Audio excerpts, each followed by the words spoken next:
Profits Monday Night Lights, featuring live racing coverage and handicapping at Assiniboia Downs. Be sure to visit the player portal at asdowns.com for free racing programs, weekly special events, and links to other great information. Good Monday evening, everybody, and welcome to Monday Night Lights on Trust the Profits. I'm Jessica Tugwell, and as usual, I am here, but I'm alone tonight. So I'm going to need a lot of help from you guys in the chat to keep things rolling and keep myself from feeling completely insane talking to myself up here. Might have a couple special guests drop in through the night. We'll see how things work out. But we got a good card tonight. Pretty good fields throughout. I mean, we even had an also eligible in the last race who isn't in, but so we've got quite a bit to look forward to this evening. Go ahead and sound off, check in the chat. Marv is gunning for the pick 4 tonight, so best of luck. Maybe we'll have a chance to take a look, form a ticket of some sort with our little bankroll here. And Uncle Sully, decided to start a little bit late, wait until the horses were actually saddled so that I had less time, dead air to fill on my own before the first race. But they do have horses saddled now, so let's go ahead and get started, and we'll see how things go tonight. Let's go ahead and get our bankroll up here. I can't guarantee that I will remember to do this, but let's try it. Let's try and remember. Ticker. There we go. Oh, well, I'm glad I could give you at least one square on your bingo card, Uncle Sully. Rodney checking in. Good luck tonight. Thanks as always for tuning in.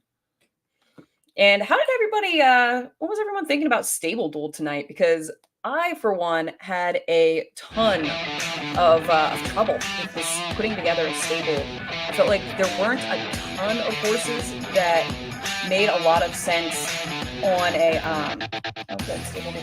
and welcome down to the paddock for race number 1. We're kicking off the week of racing. There weren't a ton of horses that I was like really excited about in Stable Duel, but as far as race 2, I did do the research there on those horses, and I did come across a horse that I decided to throw in my stable, the 20-1 shot on the morning line, Shizette. Now, Nonios is a notoriously bad first-time starter sire, 2-year-old sire. He is 3 for 41 with first-time starters in his life at 7%, and he's 7% with 2-year-olds. Over half of this 7-horse field is by Nonios. So that kind of helps narrow things down and that was a pretty good field. Kick them out a little bit. But the interesting thing is that Shizette, the 3, despite being by Nonios, is a full sister to Silver Jaguar, who was one of those 3 first-time starters by Nonios to win on debut. Shizette is also a half to 2 stakes winners. So while Carl Anderson is over 2 first time out, only winning 11%, Patterson's only a 7% jockey. They're over 11 together. I thought that was a horse that was a little bit interesting in race 2. Definitely not the most likely winner. I think, I always like experiencing races like this, especially with lower quality horses. Oh, thank you so much for letting me know that. I appreciate that. Got a little bit flustered, was not expecting to do this on my own tonight, but that's all right. But yeah, no, in race 2, I think the 7 was a horse that I was the most interested in. Kentucky Bear is a 13% sire with first-time starters, 11% with 2-year-olds. There's a couple 36 drills that horse has coming in. So that horse made a little bit of sense to me in there, as did the one horse, the one with experience, who is a half to a stakes winner. So there's some quality there on the bottom. And again, Nonios isn't a great 2-year-old sire, but had an excuse in the debut and still put in a little bit of a run. So I thought that horse was a little bit interesting in there. And then I liked the work, the gate work on the 4 coming in. Passion for Action is also not a great first-time starter or 2-year-old sire. He's 8% with first-time starters and 7% with 2-year-olds. But, in a race like this where there's not a whole lot to go on, I thought that horse was also a little interesting. I was 7-1-4-3 in race 2.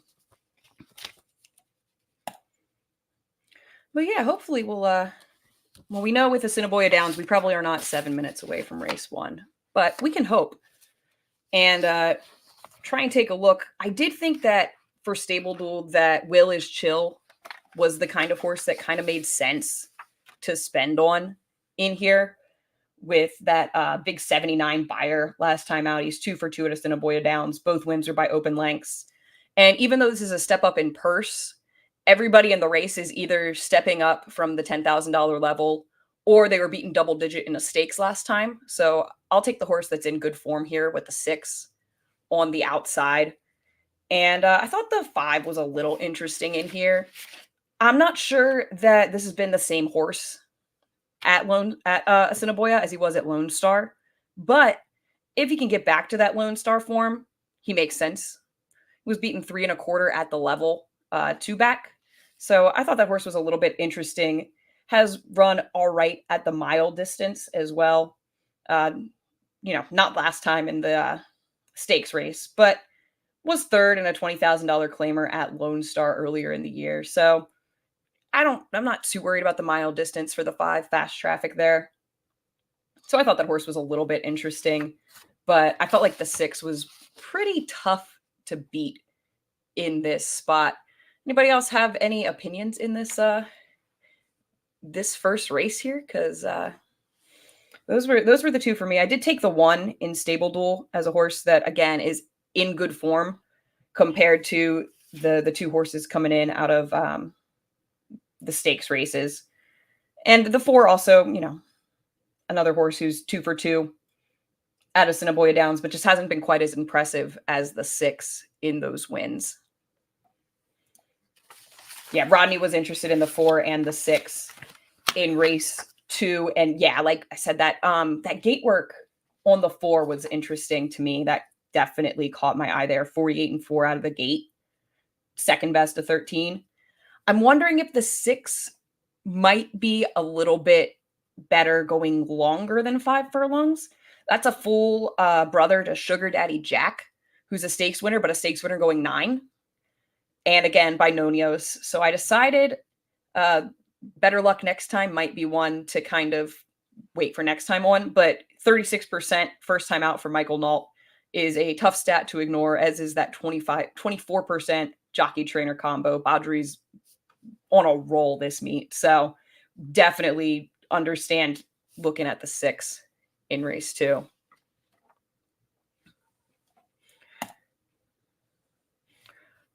Rodney thought the 1 could steal it on the front end in this first race. And yeah, I could see that. Exacta with 1 with 2, 4, 6. I like it. I'm a little bit against the 2 in here personally. I feel like the horse is dropping in class out of these races, but hasn't shown much these last 2. Does have some wins at the mile, so the mile might help getting a little extra distance. But that's a horse I was gonna try and beat.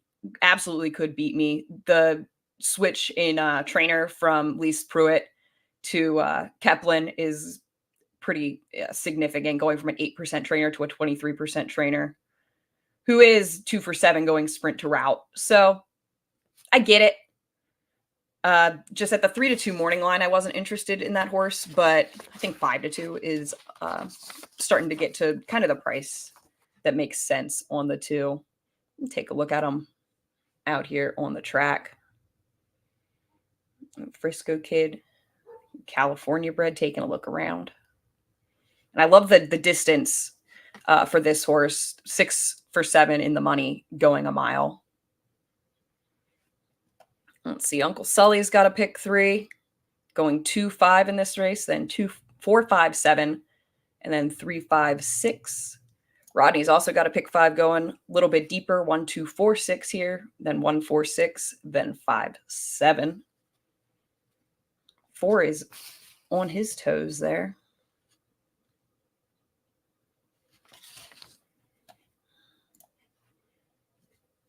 Five looks all right warming up too.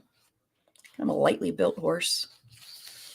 And there is Will Is Chill, who is your favorite and my top pick in here, as much as you don't necessarily like picking the 6-5 favorite. I think this horse just makes a ton of sense.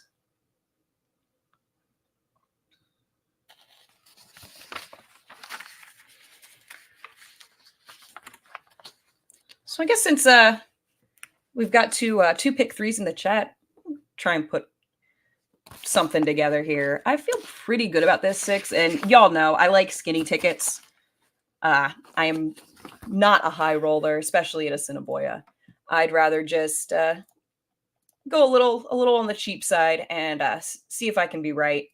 And I do think the 6 is pretty tough in here, so I'm gonna single that horse in a little itty bitty pick 3, and then I'll use 1, 3, 4, 7 in race 2. And then race 3 was one. What did I like in race 3? That was the I'm a Star race, where I felt pretty safe with 7-5 in there.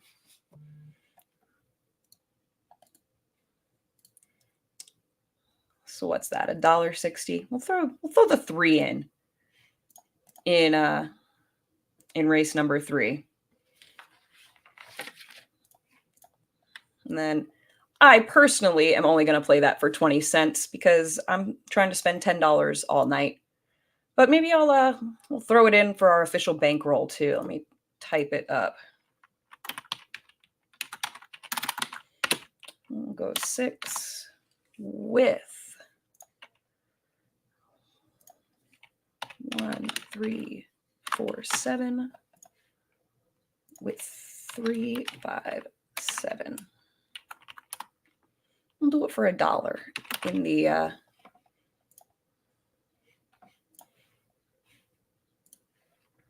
and we got here. That'll be $12 for $1. $2.40 for your 20-cent base wager.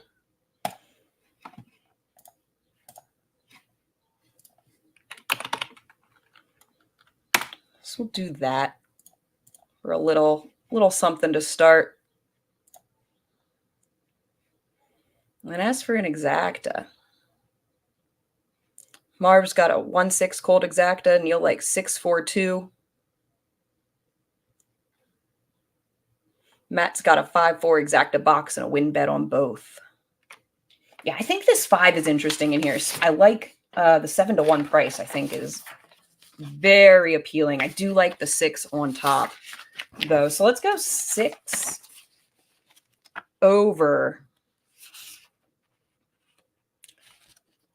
1, 2, 5 for a straight $1. Oh, we got perfect. We do have a special guest coming and joining me, making a Monday Night Lights debut out of the chat for the first time. We got Frank Payne's. How are you doing tonight, Frank? Good, Jess. How are you? Yeah, doing all right. What were you? Can you hear me okay? Yep. All right, perfect. Good, Jess. How are you? Good. How's things? All right. It does seem like there's a little bit of an echo with your audio going on or something. Okay. Or some kind of background noise. I'm not sure what's Okay. I'll take the Olympics off right now. that's probably what it is. Yep. Is that better? A little bit. There is still yeah, I think it's good now. All right. Still something in the background going on, actually. My AC. Hold on 1 second. Let me turn the AC off. Yeah, it sounded more like audio echo from the stream or something. I don't know if you have the stream on somewhere else where it's echoing through. If you have it like up on YouTube or something. Yes, I got to take it off I'll take it off the computer. Hold on. Let's see. Yeah, I think that's where it's coming from. Is that better right now? Yeah, I think you got it. All right, perfect. Perfect. So who do you like in this first race? Thanks for jumping on with me tonight. Oh, no problem. My pleasure. My pleasure. I love being part of the show in the group chat. And you guys are doing a great job, and I think I would love to have the opportunity to help anybody out or have a good time on the show tonight. Yeah, absolutely. Maybe get that bankroll up. Right, exactly. We can hope so. Went ahead and threw a $12 little pick 3 in to start the night. But did you have any straight bets for this? I really like the 6. I really like the 6 in this race. I know he's the chalk, but You know, a great trainer jockey combination. He's been a different horse since he's taken the blinkers off.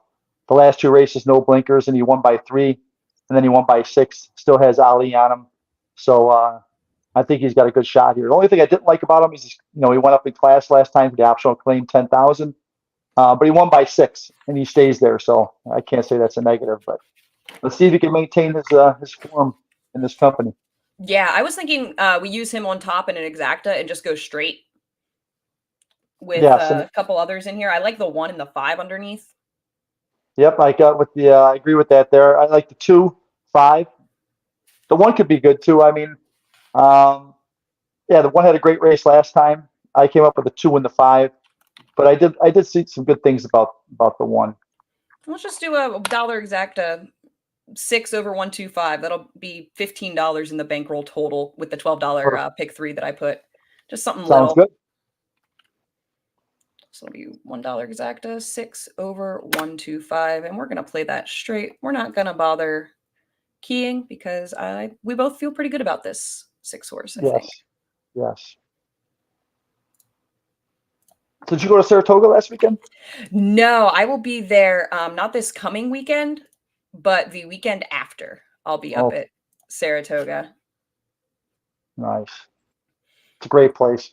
Oh yeah, I've spent 2 full summers interning there in 2012 and 2013. So it's heaven on earth. Was it with Naira? Yeah, I was up in the press box in the communications department with Naira. Oh, awesome. Yeah, it's a great place. My favorite tracks are Saratoga, Keeneland, and Del Mar. Obviously, those are the top. But those are 3 great. I prefer Keeneland a little bit more than Saratoga, but Saratoga is closer to me, so you know, I give that the edge. Yeah, Keeneland's fantastic. Saratoga is where my heart is. I need to make it out to Del Mar sometime though, because I have not ever been out there. So that's a beautiful place. Well, right on the surf and the turf. Exactly. Yeah. All right. Heading to post here. As a reminder, we basically need this 6 to win for all our bets in the first race, but I feel pretty good about this horse. Yeah. Let's see how much pace is on here too. That's the only thing I didn't like either, but he needs some pace up front. But I think we're going to get some from the rail horse. Yeah, exactly. And then Rodney agreed, thinking the 1 could be a little bit of a pace factor. And that was where I ended up using that horse in Stable Duel. And I think he makes sense underneath for the exacta. That's 2 left to load. Fast Traffic. And just waiting on the 6-5 favorite, Willis Chill. All right. They're all set. They're at the post. And they're off. From the inside, Frisco Kid trying to grab a piece of the early lead. Courageous was out away well, and these 2 are going to lock horns as they pass the grandstand for the first time. Settled back, Magnificent Mario in 3rd, Explosive on the rail. 2 more back to Willis Chill, and Fast Traffic will be the early trailer. 25 seconds, the opening quarter, and it's Frisco Kid and Courageous. 2 to 5 got hammered late. I like the speed. Settled back in 3rd, Magnificent Mario creeping up from the back of the field. Fast Traffic has went from last and now is engaging the leader. Explosive also making a move. Willis Chill is still the trailer. The half, 50 seconds, and Fast Traffic with that big move is now the leader by 2. Let's pick back them up. to second, Magnificent Mario. Willis Chill starting to rev the engines and moves up 3 wide in 3rd. Explosive back to 4th. Then it's Courageous and Frisco Kid. 3/4, 1:14 and 3. They hit the head of the lane. Fast Traffic has that advantage by 4. Willis Chill. Come on, it's 6. He's getting tired. He's getting tired. Just a Come on, it's 16th of a mile He's to go. He's gonna hang Fast in there. Traffic. Willis Chill, one last try, but Fast Traffic Ah. is going to take it. Yeah. Willis Had the Joe right second horses, best. Third's but going to go to Explosive, and fourth to Magnificent Mario. 5 got the jump, and that made the difference Who got there. the third? Got third there? 2, I think, was third. Oh, man. 8-1. Yeah, that was. I should have just bet that horse. Oh well. That's all right. Got him going too late. Yeah. Five got tired, but Yeah, he did. Oh, He was on fumes late, but had enough to hang in there. Well done, Keith. Had 5-6 in stable duel. nice.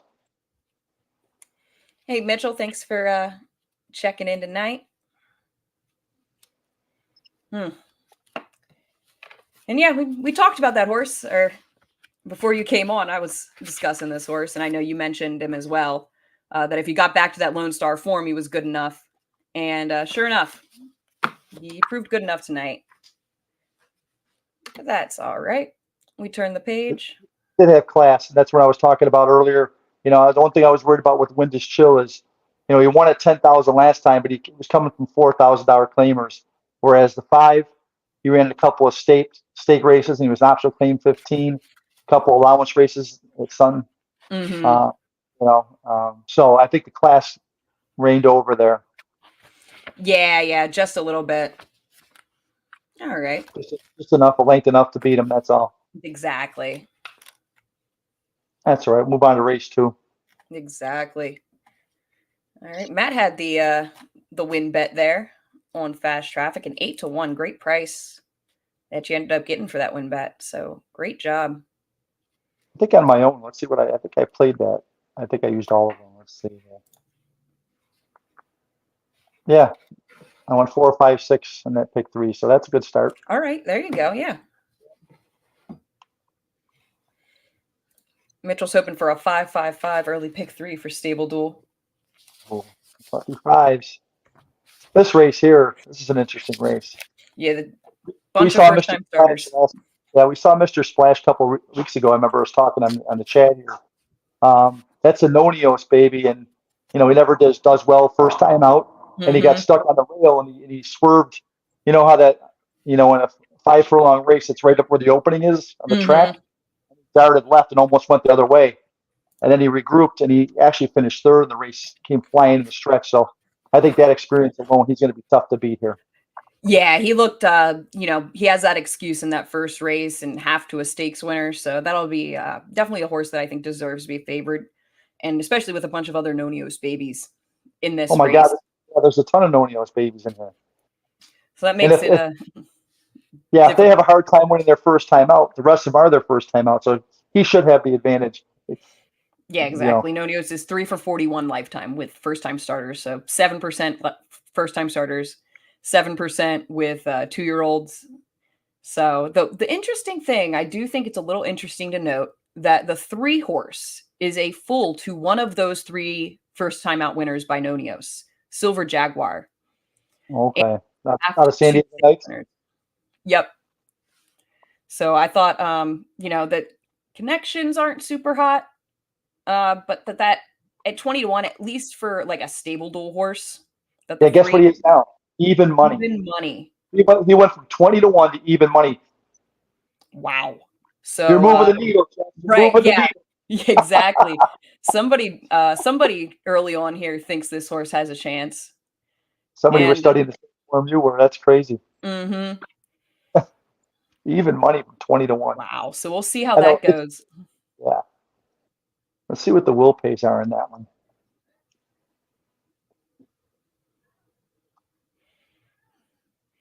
And then as far as sires go, the 7 has the best sire in this race for 2-year-olds and first-time starters. Kentucky Bear, 13% with first-time starters, 11% with 2-year-olds. First, or not the first full, but a full out of a stakes-winning mare.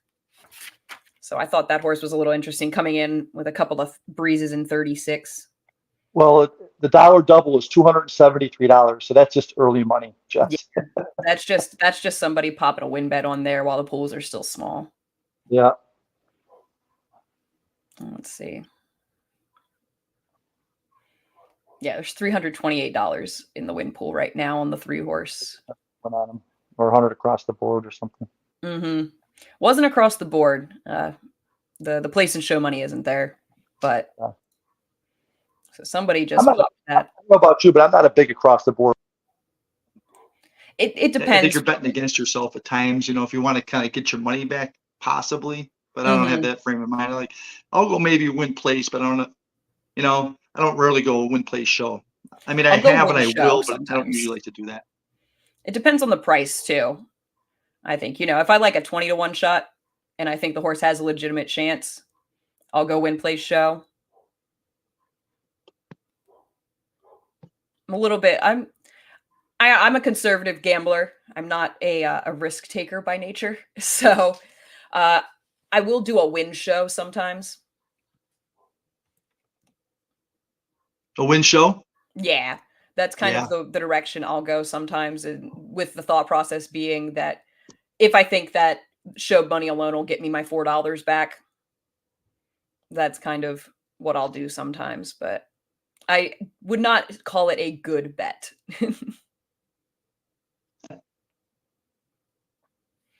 Mitchell likes the 5 in here at 40-1, and that I'd be curious to know what you were thinking on the 5 there. Are you just thinking Gittins and Bell? Because that was one of the ones in here I completely glossed over, did not look twice at. Nonios and nothing really to mention on the dam side. So be curious what your thoughts are, Mitchell. Definitely won't ever talk you off a horse when you don't even know what to expect. But well, the 4 and the 5 are both Devin Gittins, and her go-to jockey's Knights, and he's on the 4. So I would point to the 4 over the 5, but they're first-time starters, so who knows, right? Exactly. And yeah, that 4 with that 48 out of the gate, I thought was a little bit interesting in here. Passion for Actions, 8% with first-time starters, 2 for 23. And this is the first foal from the dam. 27% jockey trainer combo as well. As you said, that's Knights is the go-to for Gittins. So would seem like the 4 is the favorite of the 2. And the 1 is Gittins too. I forgot that. Oh yeah, there's 3. Are they all Nonios too? No, 2 out of 3. Nonios, yeah, 2 Nonios and a Passion for Action. I'll remove that for now. JR's Exacta box 1 on race 1. Nicely done. Nice That Exacta paid 16 for $1. So how much? 16? Guess we should have just keyed the 6. Yep. Got a little cheap. Yeah, sometimes just go after it that way, and we did put a lot on that race though. So what did we spend on that one? $16. Yeah, 15 including the little pick 3 that I threw out. Oh yeah.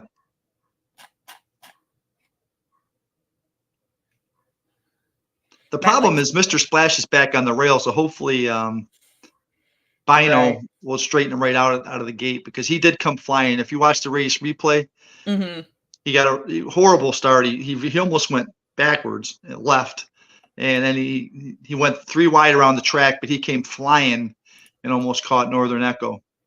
I can probably pull that up, if he could keep him straight, I think he wins the race. Let me, I think I can. I'll go ahead and pull that up since we got time.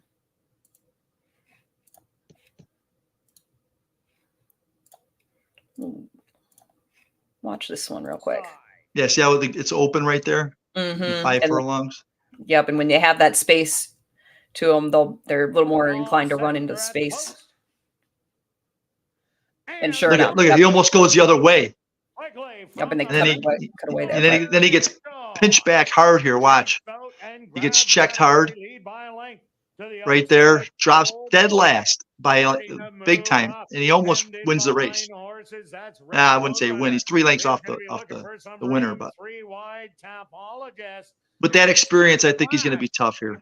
But again, he's back in the 1 hole. Yep. So he's going to have to not do the same thing. I was hoping it was 6 furlongs. It'd be past that point, but it's still 5. Red Roadrunner in an all-out drive from second. Back in Take a third, look at the move that he makes They hit here. the Look at it. He's taking. Look, it's 5 or 6 wide, Northern Echo starting to open and up he's on full the of run field here. by now 5. This is Northern Echo, and Red Roadrunner is gaining ground a 16th of a Yeah, mile nice to go. finish here. And Northern I think he learned a lot on that one. is going to hang on for the win. He only lost by what? Second best, You Red know, Roadrunner. 3.5. almost 4 Gonna lengths, go to 3 Mr. lengths. Splash. So, And fourth. and he almost went left, and he got checked. So I think that Mhm. was big. Yeah, I think that's definitely going to be an effort that he'll build off of in here. And being the only experience in the field, always an edge, an angle that I like is And it second. and it doesn't look like there's any blazing works out of anybody here besides possibly that 4 we were talking about, the 48 Yeah. reason mini glazed donut. Yeah, the 4 and the 7, I think you might expect to show a little bit of pace with some of their works that they have coming in. Hard to tell though with these first time starters. Yeah. Carolina Moon likes 1764 in here, and that I definitely would not argue with that order. In Opfa's here. Thanks for always for checking in. Go ahead and get us back up here. Make sure I'm muted. Yep, and there is that horse that we just watched the replay on, Mr. Splash. Yeah, and he was 3-1. He went down to 3-2.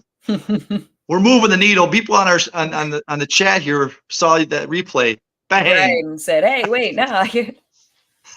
That's why this horse is favored on the morning line. Well, we were talking about this last week. I really think if you got a little bit of time, watching replays is invaluable. Because that line there, lost path, backstretch, rally, doesn't tell you everything. But if you watch it, you see he really had a horrible trip. Yeah. And he came running. So. Yeah, absolutely. Matt, that was the one in this race, Mr. Splash, who was the one in that last race as well. You know, if you're watching the post parade here in the paddock, not the post parade, but the paddock, the 3 looks green. He's looking all over the place. I mean, they're all 2-year-olds, but you don't want to see that from a 2-year-old. He's looking around like he's, hey, where am I? That's Shizette. And they got him down to 7-2. That's the one they had at 1-9 at one point. Yeah, that was the one that opened up at even money. Yeah, these are all babies. And it's worth noting that 3 is also a May foal, which is a little bit of a knock. Not like a huge difference, but as far as 2-year-olds go, you kind of want to take a look at which horses are physically going to be older than the others. So like in here, you have a May foal, a couple May foals. The 2 and 3 are both May foals, and the 5 is a June foal. So the 5's barely 2. So, take a look more at maybe these March, April foals, especially because we're still fairly early in the season. The later you get in the season, the less it's going to matter. But something worth, just another thing to factor in and keep in mind. That's a good point. The 3 things you really look for in a 2-year-old race is, I look first is the trainer standings, how they do with 2-year-olds and how they do with first timers, and then obviously workouts, and then the breeding. But that one you just mentioned is very important. Some people don't pay attention of when, June foal, March foal, January foal, February foal. To a baby, some babies, like a human baby, it takes 6-8 months to walk. Some walk at a year and a half or a year and 13 months. So everybody grows differently, but that makes a big difference at that age. Exactly. And now, as regarding the 3 being a May foal, I went and checked on Silver Jaguar, that full sibling who was a debut winner, also a May foal, and broke his maiden on July 4th. So wow. If she's like her brother, then this might not be as much of a knock as you might think, because brother did the same thing at just about the same age. So which brother was that? Silver Jaguar? Silver Jaguar, yeah. Yeah. who they thought was pretty nice, has been in allowance and stakes company this year at the meet. Hasn't really done a whole lot. Might end up dropping down a little bit, but Yeah. still, being a Nonios that won on debut, you kind of have a reason to think that the horse might be pretty good. Nope, Matt already had Mr. Splash in his stable. Yeah, with a trip like that, that's one that you want to keep an eye on next time they come back. Take a look at them out here on the track here.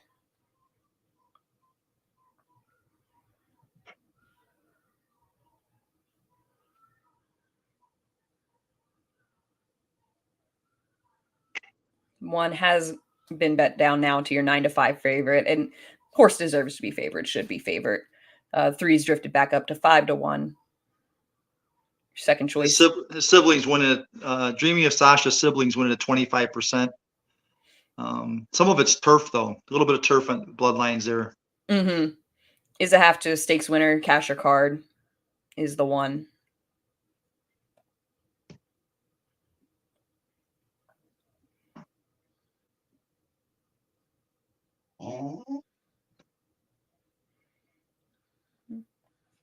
Neil's got a 147 box in here. So I guess we got to figure out the best way to bet this race. It's tough with a field full of first-time starters. Really anything can happen in this race.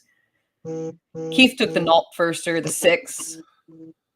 Who's 36. Yes, I'll be right back. Yep, sounds good. Yeah, Nault is 36% from 11 starters, first time out. Take a look here. Yeah, Mr. Splash looks fine. No knocks there. Something I like to look for is the horse holding themselves independent from the pony, which you could see from the one there. Sometimes it's hard to tell the difference between, the pony rider having a tight hold on them versus the horse kind of leaning on the pony. The three's got some energy, but I don't necessarily think it's a bad thing. There's your 4 mini glazed donut with that 48 work coming in. There's one of the other Nonios babies. 11-1 on Smarticus. This is Keith's horse. 6. And I think that's one that's kind of leaning a little bit. And again, that's not like saying, oh, the horse can't win because they're hanging on the pony, but just something to keep an eye out. I think Frank's back. Back? Yep, I'm back. All right. There's a 7 who does look on his toes a little bit there. So maybe one we could see show a little bit of speed coming in with a couple of 36 drills. This is a tough race to do exotics like exactas or tries because it's like a crapshoot behind it. Yeah, I mean, maybe we could go doubles or another pick 3 with the 1, maybe. I'd be down for that. I think that's a good idea. Let's look at doubles because I'm pretty heavy. Yeah, I like the 5. I like the 5 and the 7 in the next race. They're the only 2 horses that have run against winners. Everybody else is a main breaker, and that's a big angle of mine. You know how Tim always looks back when the non-winners are 2 races, and he goes to the best maiden win. Yep. And in a case like this, I like to go to if you're a maiden breaker, that's one of the biggest step ups in class. Now going from special weight to maiden claimers, that's the biggest drop in racing, and I think the biggest raise in class in racing is going from maiden to run against winners. Agreed. And the 5 and the 7 have been going against winners. Yeah, I think those were also my 2 in there, the only 2 that I had. So do we want to go a little bit deeper in here? Let me see what the double will pays. Yeah. Who did I think was a 4 maybe? Keystone Cash. Another Nonios baby. A lot of Nonios babies today. Yeah. I think it was the 4, but yeah. Okay, so I think the one I liked that besides the 7 and the 5 was the 4 Chow. Fred Rawson's, hot stable right now. 12 starts, 8 in the money. The horse has got 2 wins in a row. He's a maiden breaker, but so was most of their horses. But he did run in a stake race. Actually, he ran an optional claim 15,000 on August 29th of last year as a maiden.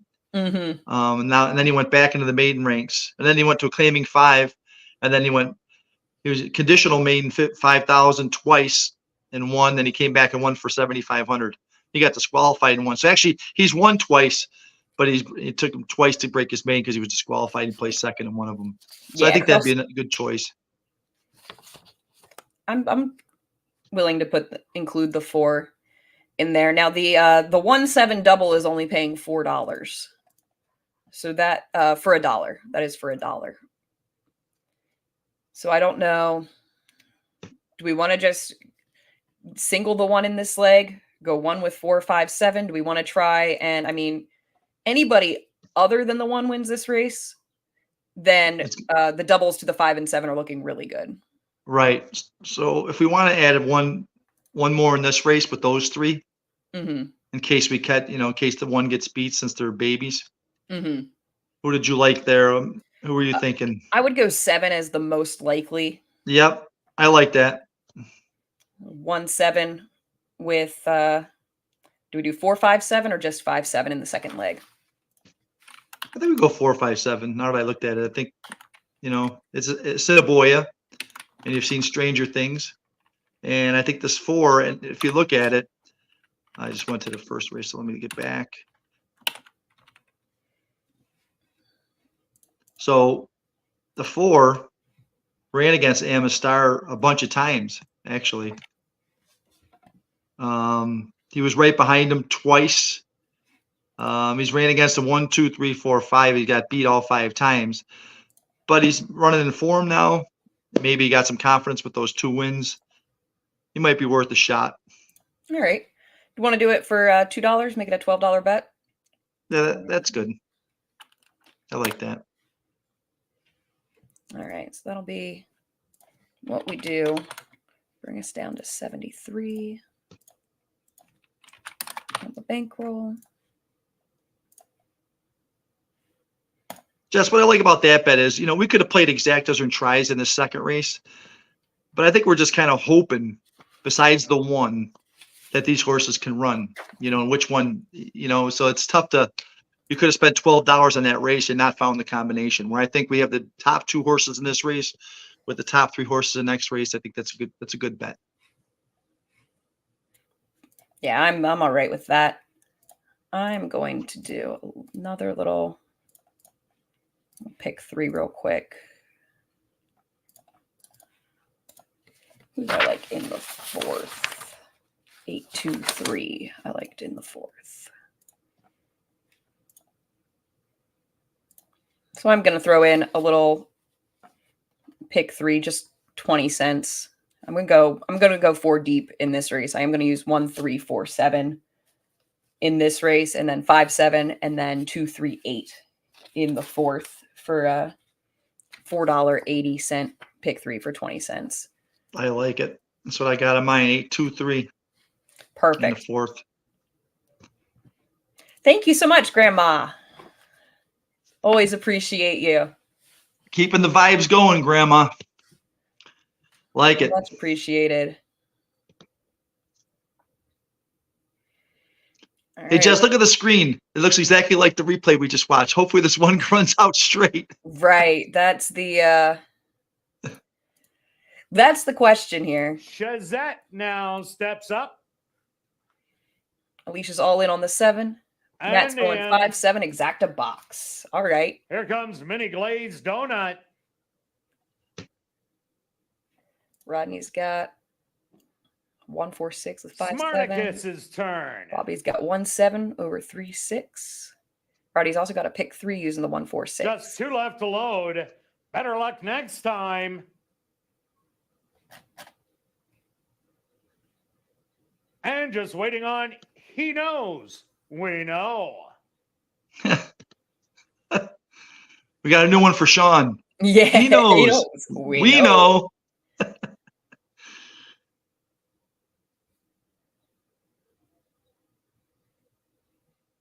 I like that name, the 7. Mm-hmm. I like the namesake there because the dam is that a knows the pose. And He knows, we know. breaking a little slow was Shazette. All right, and the one But got from out the this time, so that's what you Yes. wanted to Mr. see. Splash quickly away to catch the early lead. Pressure on the outside from Ooh, Better lots of them Luck going up next there. time. And to the Yeah, that's far okay. He had a lot outside. left at the end He last time. I knows, think we know a trio. he'll have is something left as battling long as it he doesn't out. get pinched out of 2 here. more lengths back to Prince of the Prairie and Smarticus.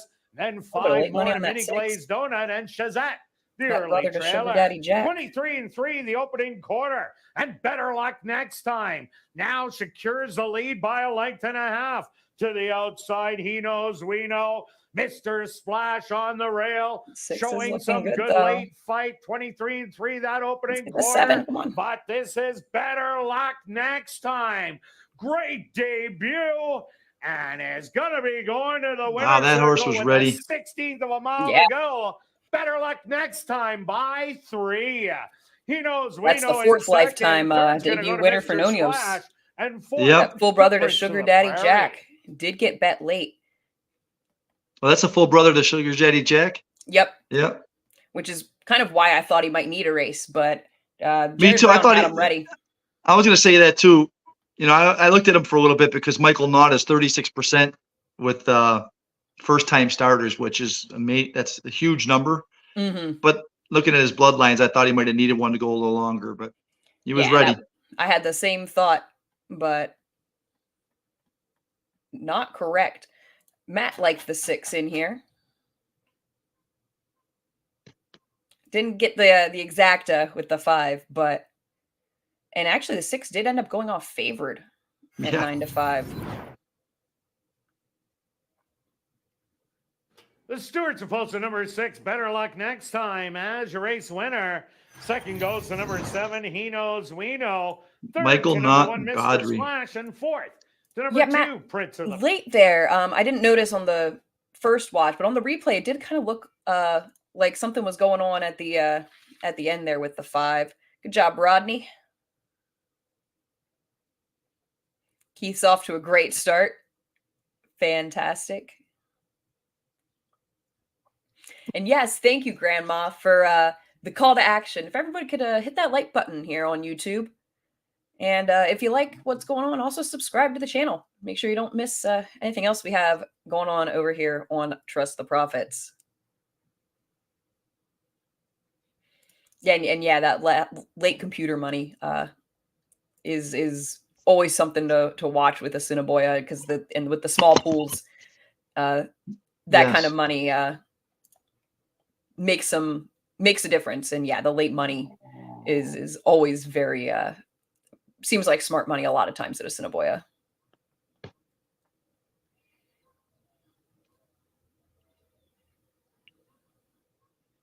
$21 exacta. That's pretty good, actually. Wow. Yeah. Is that for 2? For 2. Yeah, that is pretty good.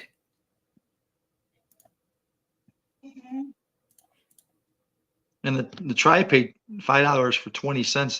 That those are our 3 horses. Yeah, the 3 lots. Pay that for $1 and you got 25. Yeah, top 3 picks. And that's the result of it being such a wide open race. That if you had an opinion, what we talked about earlier was the trainer standings. Mm-hmm. Michael Knott 36%, Jared Brown 29% with first time starters, and then you had the one horse who already ran. Yep, and that was how it went. Yep.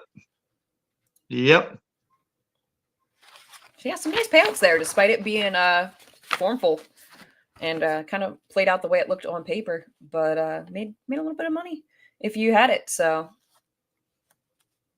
And then look at the jockeys. Then you went with Bino, Badri, and Ali, the top 3 jockeys. Yep. So that was really formful. That was the other 2-year-olds scared you off. That was just a play the connections, keep it simple. Yep. One thing in horse racing is, that's one tip I've been doing this for 40 years now. Keep it simple. Tim talks about this all the time. you're going to watch these guys, racing dudes. You're going to listen to this podcast. You're going to listen to that. And then you come up with your own solutions. And then what happens is you get all this in your head, and then you start just reaching. Just stick with your gut, what you like to go with, and be simple. There's something to it, just like in sports fundamentals. And there's fundamentals to handicapping as well. We talked about it. We talked about the trainer standings, the workouts, and the connections. And that was right there. 1, 2, 3. Just stick with it and go with it. Absolutely.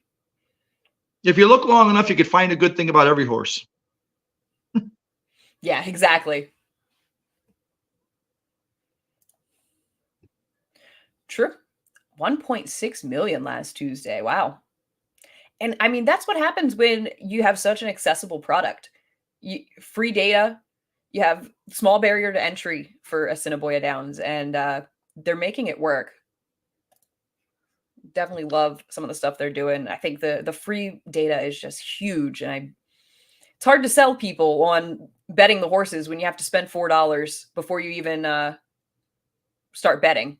Right. You can have a $20 bankroll, and if you lose $20. If you win, you can make a few bucks, Exactly. So yeah, it's great for, I think it's great for learning how to structure your wagers and the best ways to bet, what works for you, what you actually are good at as a handicapper and as a gambler, because, handicapping is easy. Gambling is what's difficult.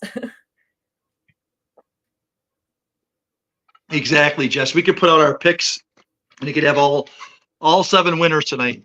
And sometimes I'll look at I go, oh my God, I had all 7 winners in my eye, and either I won $5 or I lost 10. Exactly. Exactly. Having all 7 winners. Definitely been there. Tim has a knack for he's a good bettor. Tim does a great job. Bettor. I love having Tim on because I am not a good bettor. I'm an all right handicapper, but I am you're a very good handicapper. And you're very good bloodlines, the babies. A bad gambler though, which is why I am a small gambler, because I know that that's not my strength. So I come into, a race card, and I am a $15, $20 bankroll and pick a couple here and there. And Jess, I think we're a lot alike. So I don't do best with exactas try usually, but I'll do pretty well with the pick 3s, pick 4s, because I'll come down out of my top 4 picks. I'm going to have the winner. And so the key is which races do you spread and which races do you single.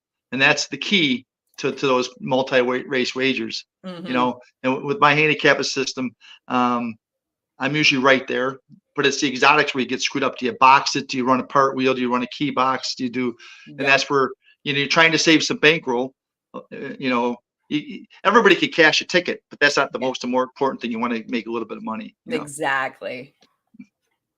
Hey, Gizmo, thanks for coming and hanging out, spending your Monday night with us here. Definitely appreciate everybody hanging out in the chat. Okay, on to race 3. And we got the 5 as the favorite right now at 2-1, and that makes a lot of sense to me. This was the most consistent horse in the field to me. I know we both liked the 5 and the 7. Yep. In this one, what were your thoughts here on this race and these horses? Just to pose, that's another good thing about Assiniboia that I might wanted to mention. Now you reminded me, but you get to know these horses: Anna, Kazana, Double Barrel Delight, Just to Pose. You get to know the horses pretty well. So watching these horses, Just to Pose seems to be getting better every race. His buyers don't look that way, but he's been running consistent. He was beaten favorite last time out against Double Barrel Delight. And he was outside the whole race. I really liked this race. I think he's ready to pop a big one. And again, he's been running against winners. And most of these horses have been running against maidens. So I think he has the edge over the maiden breakers. And then him and Emma Star, those two really stand out in my book. Yeah, I thought Emma Star looked like he might be controlling speed in here. There's not a whole lot. A couple that could show a little bit of speed. Just to Pose being one of them that, and Keystone Cash, the 4, I guess the 2 a little bit. All have a little bit of speed. But I felt like Amastar was going to be the one who was quickest early. So that's where I gave him a shot. But I think that the 5 is just the consistency, which is why you see that despite being 5 being 3-1 on the morning line and the 7 being 2-1. You see the 5 taking the Let's money go right back now. to the comments we talked about before, like Amistar. So the third race back, he won by 5 lengths in a maiden 7,500. Again, the biggest jump in horse racing is going from maidens to winners. The next out on June 10th, he's 5th by 6 lengths. He got bump break and he had a little trouble. The next race, he ran a little bit better. He was 2nd, beaten 10 by Ratliff City, who's running lights out right now. But I think he's now run against winners. So, he's actually one of the classiest horses in this race because those other horses are still running off the maiden win, which he did, and he didn't run very well his first time. So I think him and 5 definitely have the edge here. Yeah, and something I tend to lean against in, especially in Assiniboia, but really in general, is when a horse breaks their maiden for a tag and comes back for the same tag against winners. Yeah. I feel like that tends to be much more of a step up. Like you said, it being versus winners is a huge step up. I kind of prefer to see when a horse breaks, like it's Assiniboia, you see the horse break their maiden for 75 and then come back against winners for 5. That's a horse I might be interested in, depending on, the rest of the field and all. But a lot of these are coming out of maiden 75s and into a claiming 75. So that's a little bit of a concern for me. The only one who broke their maiden for a higher tag is Happy Birthday, but that's just because she was a filly against boys in that race. Yeah. And that was another race where that race set up really well for her. And it kind of figured to, and I'm not sure that we're going to get quite as much pace in this race as she got last time. That was last Monday. Yep, that was on last the show. week. Yep. Happy birthday. I'm down the stretch. He's calling them. That was a great call. Yeah, that was one of the ones I remembered that horse because I gave that horse a chance and didn't bet it at 15-1. So I kicked myself for that horse. So I did look at Happy Birthday a long time in this race because of that, but I decided that I just don't think it's going to set up quite as well. And then she has shown the ability to be closer than that. But the improvement on speed figures that she showed coming off the pace in that last race was significant. So I think that they're more likely to try and do that again. Then you also notice that Dawkins jumps off to go on the 1, which is an interesting note as well. Of course, Dawkins does ride a lot more for Gaskin than Stanford. So and he's been on the 1. And then they went to Badaloo. Mm-hmm. And he's never been on any of Stanford's horses, so that's interesting. But I'm showing 0 for 2 on my phone. I think she went with him because he's lightweight now. He's an apprentice jockey. He's only get 114. That could make a difference now in this field.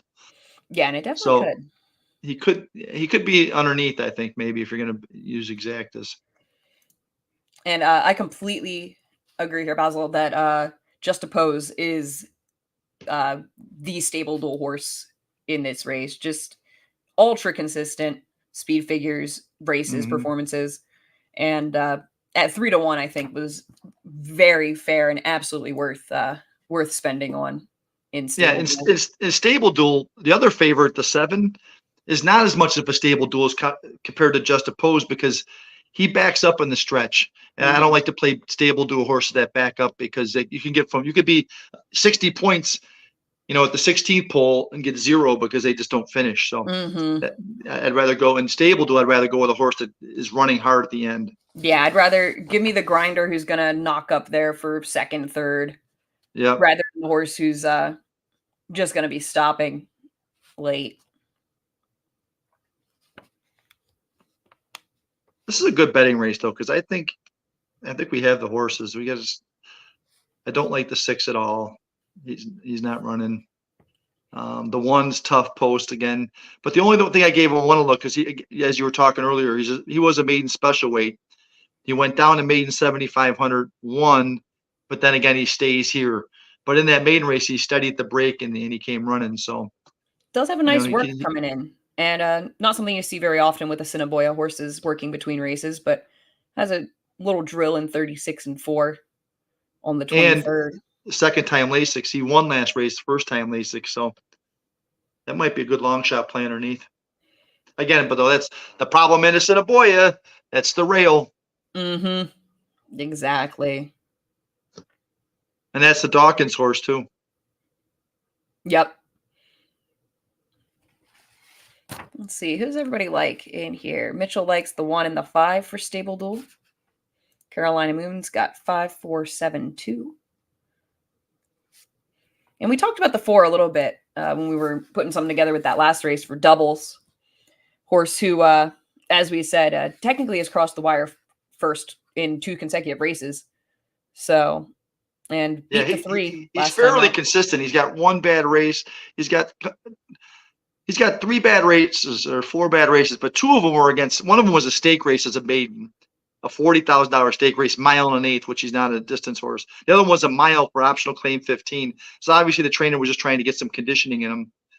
Those were 2 bad races, and the one before it, he wasn't running well. So it's interesting.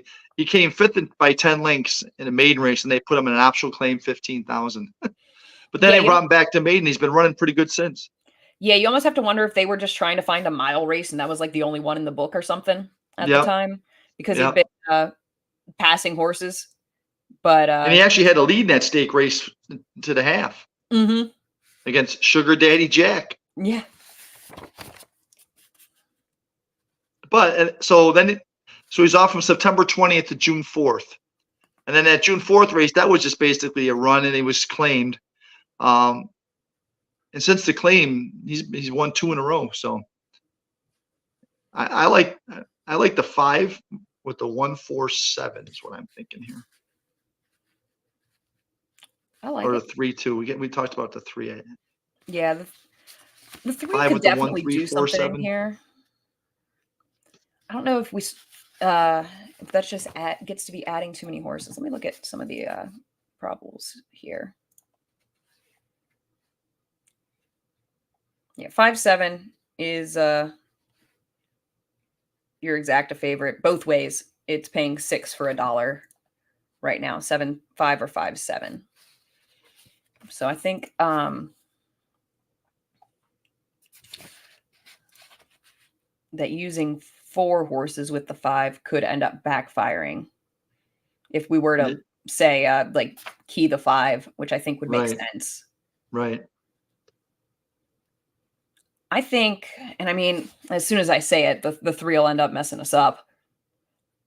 But I do think that if you like the 1, I'm totally on board 5 with 4, 7. And I get the 1. I do get the 1. I'm torn between the 1 and the 3. I'm kind of see them as fairly similar. I'm looking into both too. And trying to decide between the 2 of them is tough. And similar prices too. And if you look, you know what? If you look at it, if we're making a decision between the 1 and the 3, the 1's in the 1 hole, which is not a good spot. But then if you look at his running lines, first time out he broke inwards. Last time he steadied the break, and he's never been at the rail. So now he's at the rail and he doesn't break well. So if that's the case, I think we'd have to go with the 3. Yeah, I think I like that logic. Key the 5 with the 3, 4, 7. Yep. Box. I like that.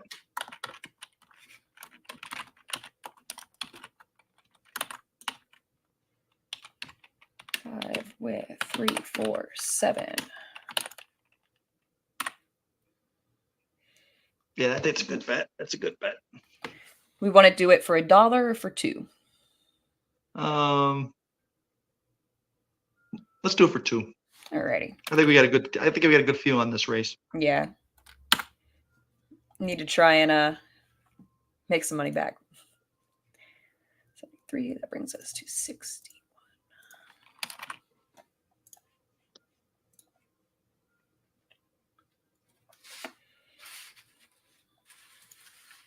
All right, Amistar is now the favorite on the outside here. Yeah, I prefer Just a Pose over Amistar. I do as well. Just more consistency, better numbers. Yep. And she doesn't finish well. 7.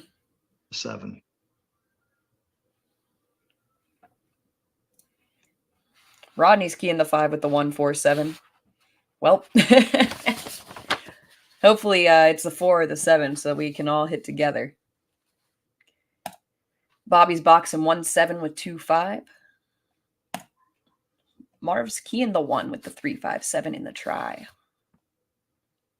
Good luck to everyone. This is a good betting race, actually. Yeah, I There's agree. no huge favorite. The only way you're not going to make a lot of money is if it's 5-7. But I think any other one's going to pay pretty decent.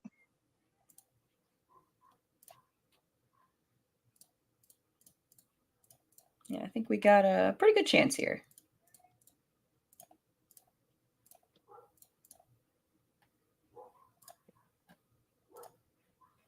I spread in at pick 3, so I'm alive to the 3, 5, and 7. Nice. Best of luck.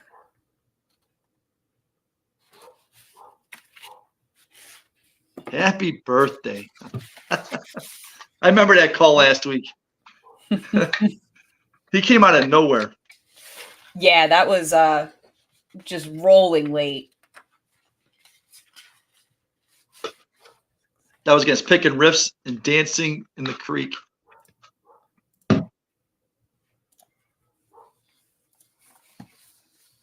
Jess, I don't know about you. Do you ever look at the running lines? Anytime they hit the board in any of their races, I always look to see how far ahead he was than the second and third place horse, or if he was third, how far ahead he was than the fourth place horse. Yeah, absolutely. That's usually a good angle. If you find horses that are constantly way ahead of their competition, and it tells you right in the running lines there. So for happy birthday, he won by half a length. Picking Riffs was a length ahead of Dancing in the Creek, but Dancing in the Creek was 6.5 lengths ahead of the rest of the field. So that tells you, how well that horse finished up. Yeah. The top 3 were clearly superior in that last race. Yeah. We all like the 5 over the 7, so certainly that we're going to put the 7 straight to the winner's circle at 9-5. Yep. You know what? At 5-2, I'll throw just a $2 win bet on the 5.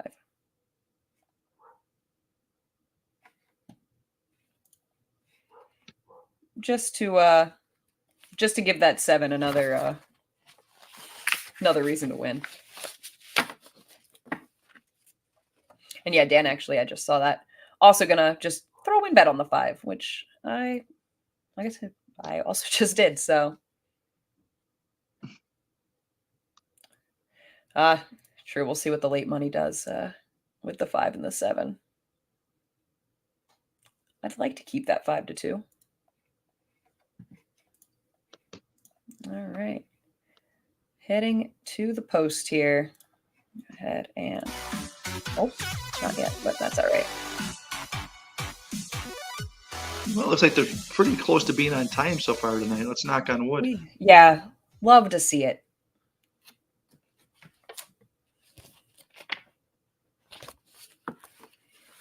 I could use an early night from Assiniboia after. Or they like 45 minutes behind schedule last week for the last race. I love the primetime racing though. Mm-hmm. Neil's got a 7-4-2 box. Next up, Jackie's got Thunder. 5, a 2-3-4 with 7.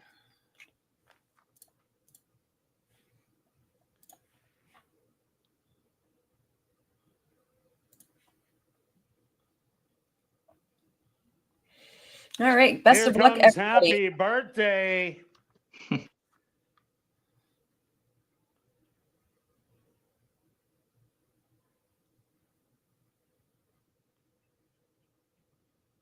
Keystone Cash ready to go in.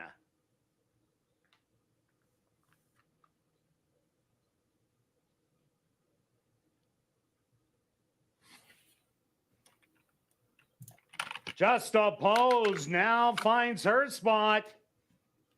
Just 2 left to load.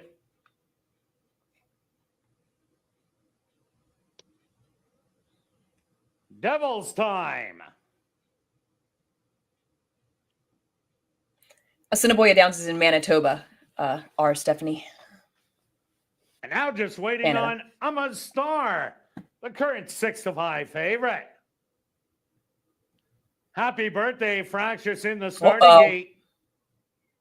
Oh boy. This is what we get for mentioning There'll be they a were on slight time. delay into Yep. the running of This race is- number 3. This is what we get. Yep, exactly what happens.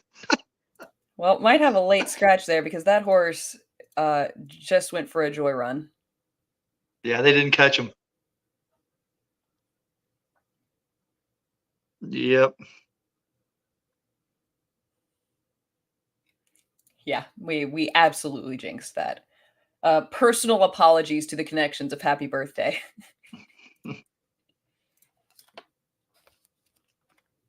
He thought it was a part. They thought they were having a party for him. It's his happy birthday. Right. He ran to the stalls. Yep, and there's the late scratch notification.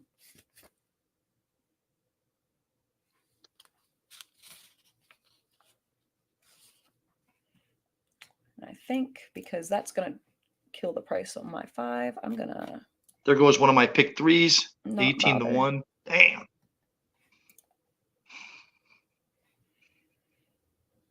No happy birthday today.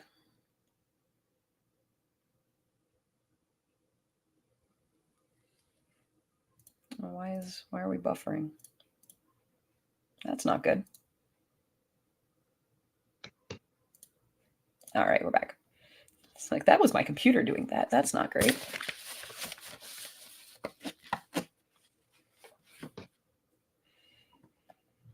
Oh, was race 5 the one where the 4 came over and wiped out half the field, and then the 3 was declared a non-starter, but the 2 also lost all chance, but then the 4 won, or 4 ended up being the post-time favorite, but then gets disqualified and unplaced? Yeah. Yeah. Was that race? I wasn't watching, but I saw the replay and the kerfuffle. Oh, that was crazy. Just absolute nonsense. Whenever you think you've seen everything in horse racing, you get a race like that. Where if you had the horse that was declared a non-starter, then you get the post-time favorite who ended up getting disqualified for causing the other horse to be a non-starter. And he took the 1 out as well. Yep. Took the inside horses out, and then the outside horses ran 1, 2, 3. Yep.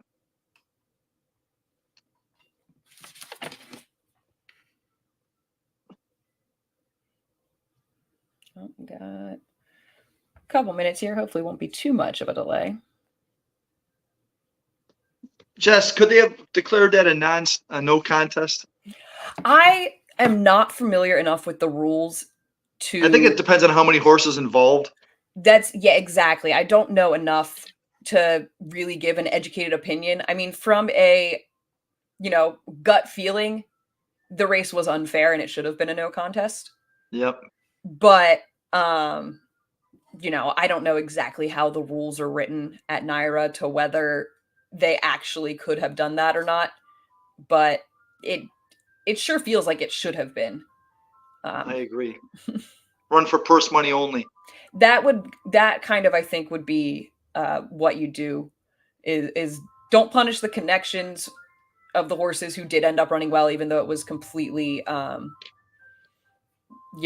of their control. Right.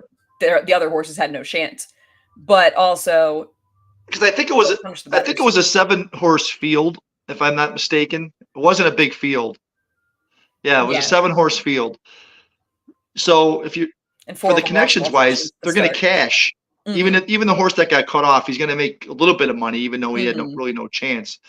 The one the 3-horse would have been no contest, so that takes him out of the race. So everybody would have cashed, made a little bit of purse money. So I think that's what they should have did. No contest, run for purse money only. Mm-hmm. Yeah, I think that would have been the correct move. What would have been fair to the gamblers. My question to that is, what do you do with the pick 6 money and the pick 5 money? And yeah, I'm sure that complicates matters. Yeah. Maybe you just take all that money and, if it's a non-contest, you just moved on to the next race. That means everybody's still alive, right? Yeah. Or, I mean, I guess what they probably would have had to do is pay out to all, which would have also kind of sucked for bettors, but right. Just a tough situation. No matter what call they made, somebody was going to be unhappy, but it does feel like the call they ended up with. Oh, our Stephanie, that's tough. She said a NYRA horse back in 2017 wins by 5, made a non-contest, cost her $1,800. Yeesh. Oof. Ouch. That's rough. Yeah. Looks like we were back in the gate here. Now just waiting on the 4 to Yeah, we'll 5 blame Kurt favorite. for happy I'm a birthday, which is so star. excited to celebrate Kurt's birthday that she had to break through the gate. The field is set. She liked hearing her name called. And they're off. Oh, I forgot to change our bet. From the middle of the track, just a pose away well to the outside. Devil's Time. And now Umma's Star dragged to the early lead and opens up by 3. Back to second, Devil's Time. Just a pose on the outside. Let's see what she goes to the quarter in. Back in fourth, Yeah. Jackie's Thunder on the rail. She's flying. And it's 11th, 9th Street. 22? 23. Oh, So that's 23, yeah, oh, no. Assiniboia. Yeah, that's a little quick. Quarter, and Umma's Star has opened up on the field by 6. I mean, horse looked to be low in speed, but I didn't think he'd be up by this much. Yeah, I think the 5's going to get her. Pose starting to get rolling from third, and then 5 more back to the trailers. 11th. He's already looking back. Thunder and Keystone Catch 47 and 2 the half. Yeah, he's already caught him. Hit the head of the lane.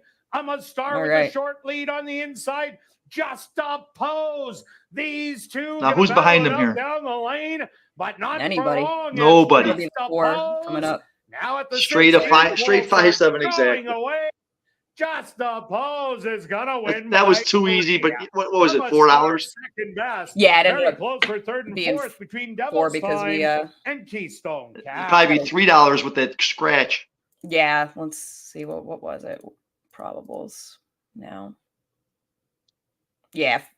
That was 5, 7, $4. Yeah. $4 for 1 or for 2? For 1.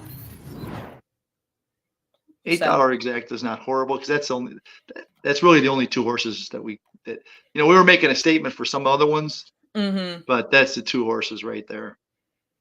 Yeah, and we get a little bit of our money back with that late scratch. Did that 6 come third? That 6 ran third, yes. Wow. See, here's an angle I thought about and I didn't do it. I was going to do it and I didn't. In a race like this, and we talked about the 5 and 7. Again, let's be real simple. Go 5-7 and look for the longest shot on the board and bet it. $3 exact. 5-7 and the longest shot on the board. And that's a way to make a little money. It doesn't cost you a ton of money and spread along. Those 2 were going to be there. We knew it. We liked the 5 over the 7, and we were right there. So then just go with the longest shot on the board because anything else is not going to pay too much. But that try may pay pretty good if you do it for $2. You're going to make some money on a race where 2 favorites come in. That's an angle I've done in the past where you just pick the longest shot on the board and play the try for 2. We'll see what it comes back at. And if you look at it, the angle that we were talking about, I didn't like the horse because I gave him no chance because of, he's 4th by 14, 6th by 13, 8th by 18. But look who he's running against. Winners. Yep. So those are the only 3 horses that ran against winners. Yep. 1, 2, 3. And you got that 35 to 1 shot. Again, just be simple. There's 2 races in a row. The things that we look at were right there in front of us. And there's a try. And it's going to pay probably, I bet you it pays $16 for 20 cents, maybe. Yeah, I'll take a look and see when I bet you it pays at least 12.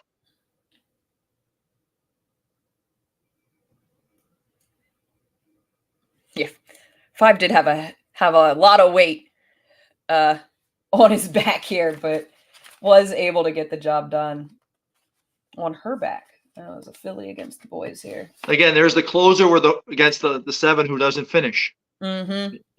Exactly. And I mean, if you can get a lead like that and not finish, even though he did go fast up front. All right, 20-cent try, under $6. $6 for okay, so for that's still a $30 try. Yep. And we made for 2, right? Yeah. We made 8. No.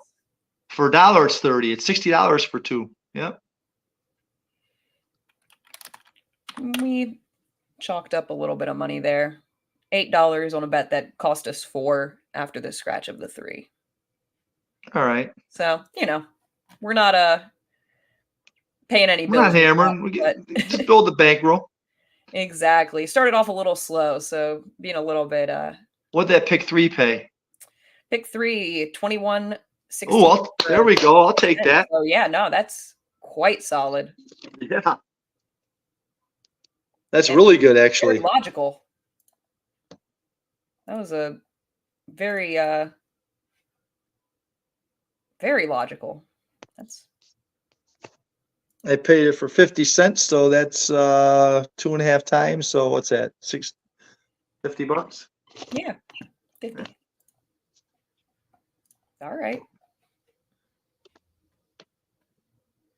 Not too shabby. No. All right, let's go to this 4th race. Yeah, take a We look. really like the 8-2-3. Yep, that was exactly the order I had them in here.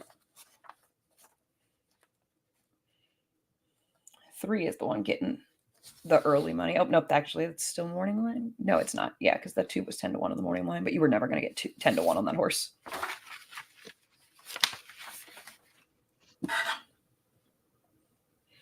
All right, yeah. What's everybody got in this? Let's see. Rodney needs 2, 3, 4, 6. All right. Marco singled the 2. Yeah, I think this 2 is really interesting. This was a horse that I was excited about for stable duel on the night at 10-1. Time for that 15% takeout. Pick 4. 4, 5, 6, 7.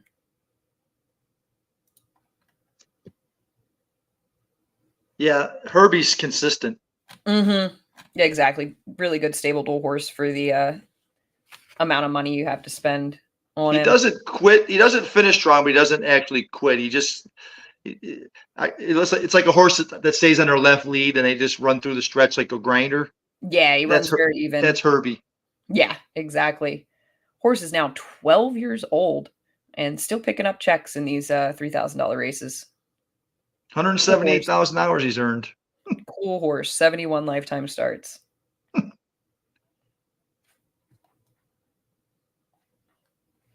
But he ran good off the layoff, and this is the second time out. Yeah, absolutely. Yeah, I think that horse makes a lot of sense. Kind of horse who will probably be sitting, I think, like 3rd early. There is a little bit of decent speed in this race. I think the 3 gets the lead. Yep. But Golden Sense into Mischief. Yeah. I think the 8 and the 6 also have a little bit of early foot. I ended up kind of taking a little bit of a stand against that Drop a Caribou race. Part of that is a little bit of the vendetta I have against Drop a Caribou this year. Yeah. But also the fact that the horses coming out of that race just had figures that weren't quite as fast as some of the others in the field. So I'm questioning the quality of that one, of that race. Yeah, I remember Tim talking about that. Remember, I'm not betting Drop a Caribou. And he won because the field was so weak. I wrote not today, Satan, on my past performances on that race, and he ended up winning anyway. So after chasing him all meet, I was like, oh, Drop a Caribou, he's pretty good. Oh, well, now he's I don't know, second off the layoff. Oh, now they took the blinkers off him. He's got to win this time. Nope. And then he came back and they dropped him to the bottom. And I was like, I'm done with this horse. This horse is dead to me. I will not spend a penny on this horse. And then he goes and yep. And then he came back and didn't run again the next time again. Mm-hmm. He came in 5th. After that win, he came in 5th again. So that's a key race. You know, they talk about key races. Sometimes a key race is when a horse comes in like 3rd, but there was like 5 next out winners. Mm-hmm. In this case, Drop a Caribou won, but everybody else comes in last every race. So that's a key race in a negative way. Yeah, but it's still a key race. A reverse key race. A reverse key. That's a good point. But there's something to checking the races to see it, Yeah, absolutely. How many next out winners are. I always look that angle.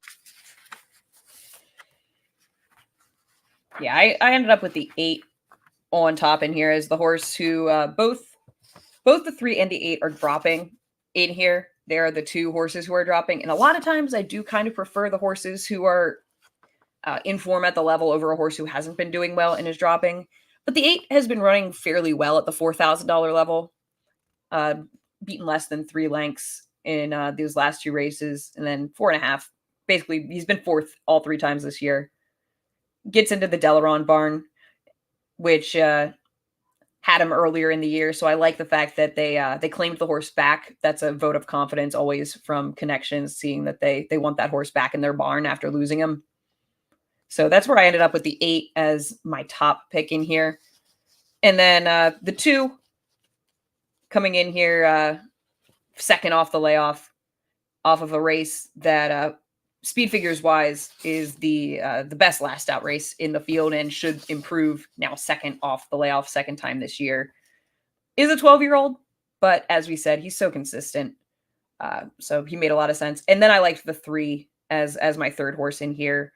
Think that he's the pace. I think that, the drop makes sense, has been getting beat pretty significantly in those last 2, including one time as the favorite, but drops 2 levels down to 3,000 from the 5,500.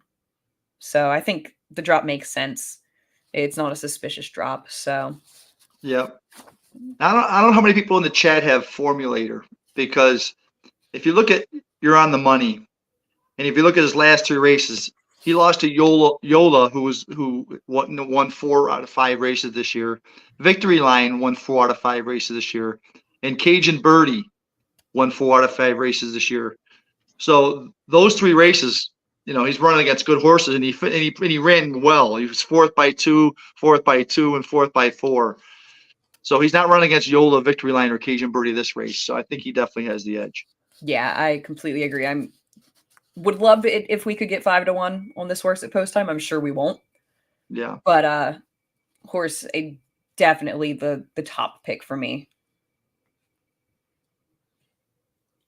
And he beat a few in this race as well. Marco asks about the 1 rebounder. Now, I already mentioned I don't like that drop a Caribou race, and we talked about why. I don't think that was just a very good race. I just don't think he's fast enough. Yeah, I don't see the 1 at all. He's gotten beat by other horses in here consistently.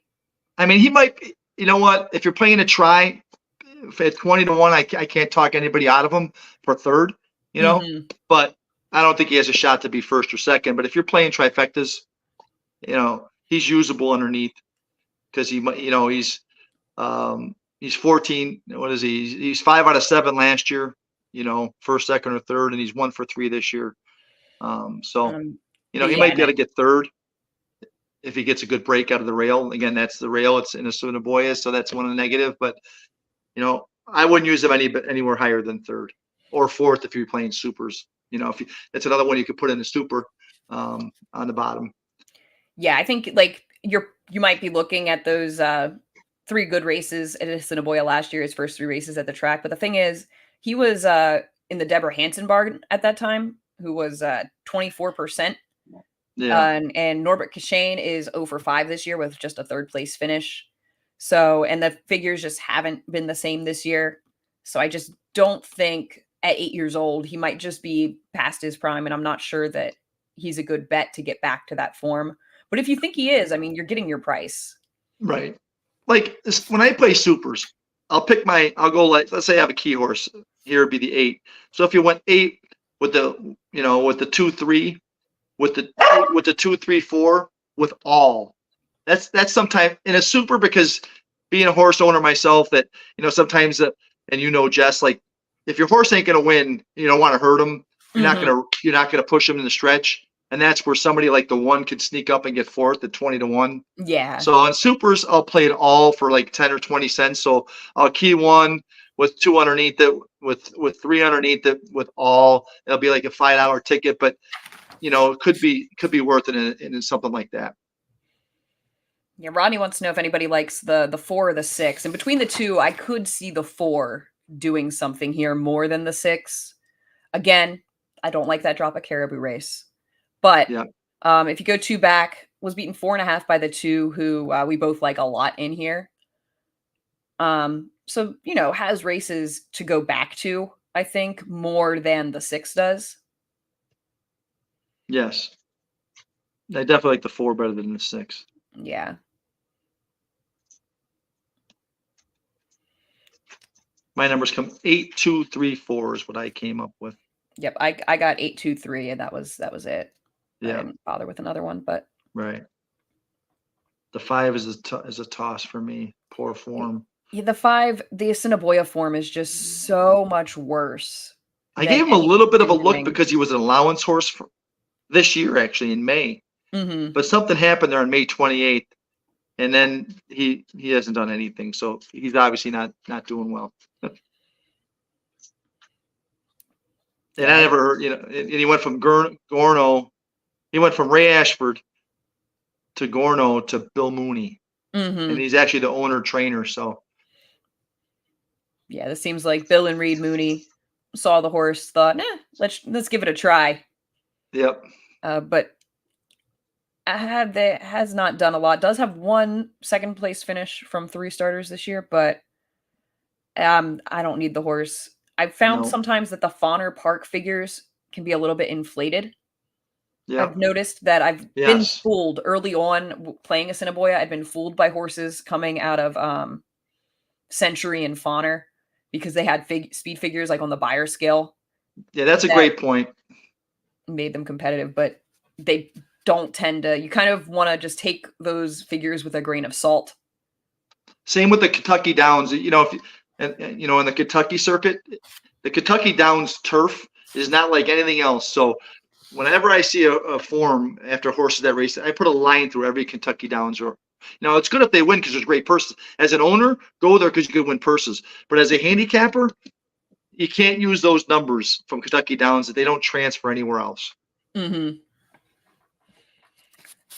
Ronnie didn't like the 8 at all. That scares me a little bit.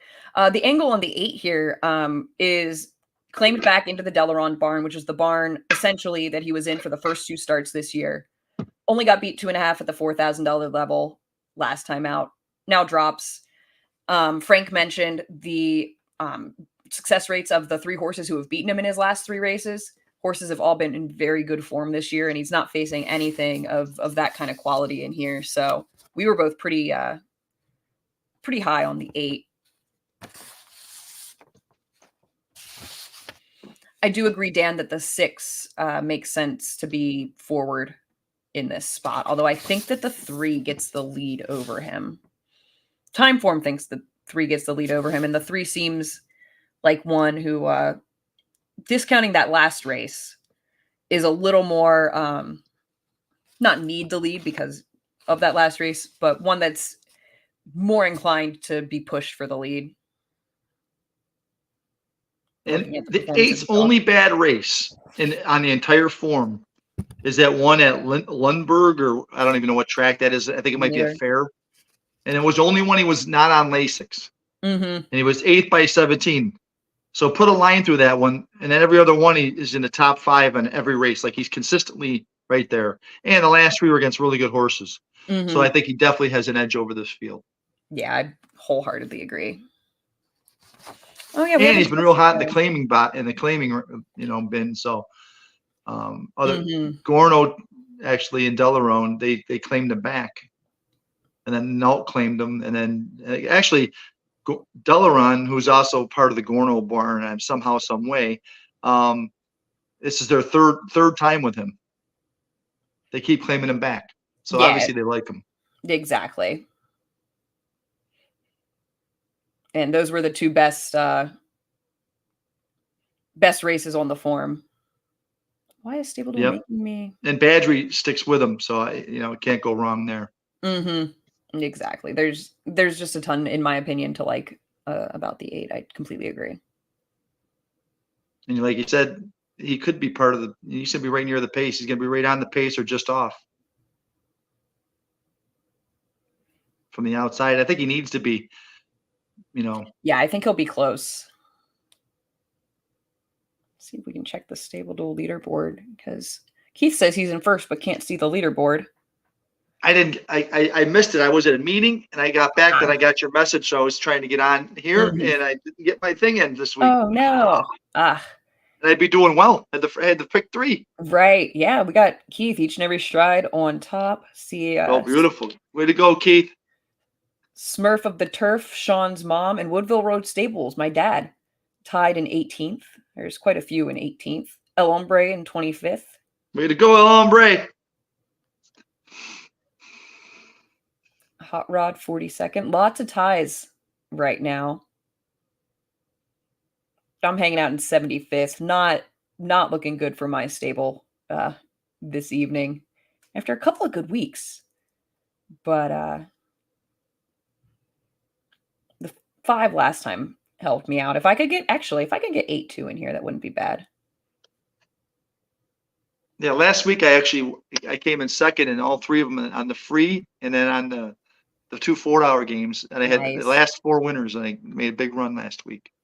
But love it. Didn't get it in this week. Yeah, 2 weeks back, I ended up cashing in the $5 and the free game. The only $5 game I've played, the only paid game I've played all year. So, it's funny because the free game, when you cash in the free game, that's doing something because usually like what 150, 160 people. Yeah, exactly. 4 to 5 expected on the 3. Man, yeah, this is taking forever. This race, it seems like, doesn't it? Yeah, they are. They're back to slowing down. As soon as that happy birthday went to his birthday party, everything's slowing right down. I think all the stewards are at the birthday party. Yeah, right. Well, Rodney's doing good in the $6 game. I'm not in the game, so I can't look at the leaderboard, I don't think. But 3rd and 8th. Well done. Yeah. Hopefully you can keep up the momentum. Oh, can I look at the leaderboard? Oh, yeah, I can. I just have to go through. I enjoy Stable Duel. It's a lot of fun. Sean's parents are tied for 4th in the $6 game, so that's kind of Let's go with Stable Duel is, we all talk about bankroll. So if you play a $5 game, you got like 4 hours of entertainment for $5. You know what I mean? Yeah, absolutely. Definitely worth it for that alone, just having the action for every race. Right.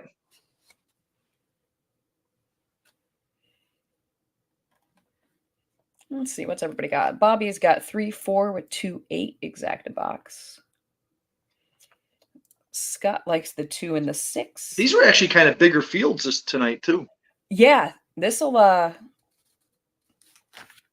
been, I mentioned it start of the show that the fields tonight were actually, I think it's 8-horse fields from here out or something.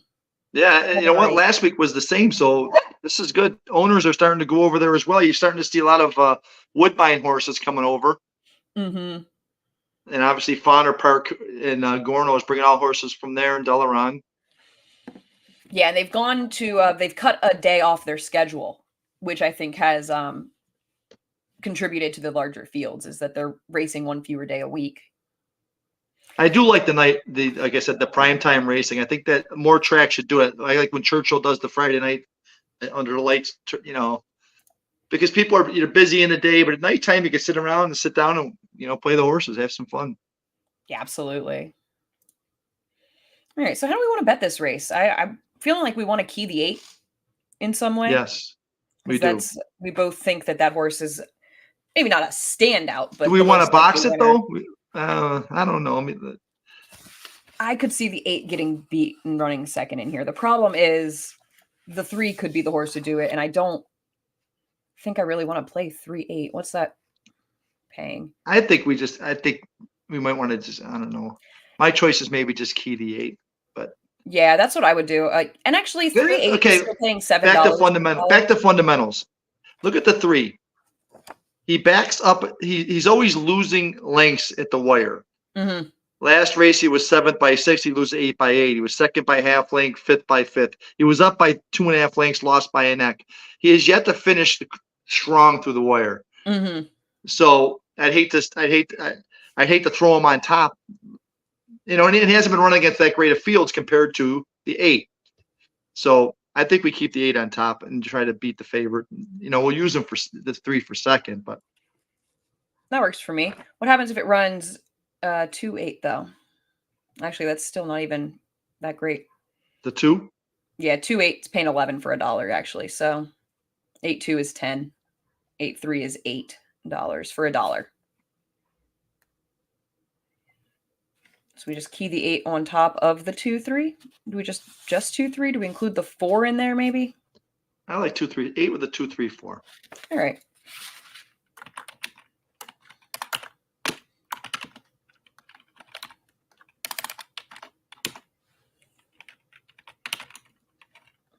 And just play it straight, not box it this time. Yeah, let's just play it straight. All right. We had a lot of strong opinions on the 8. Let's stick with it.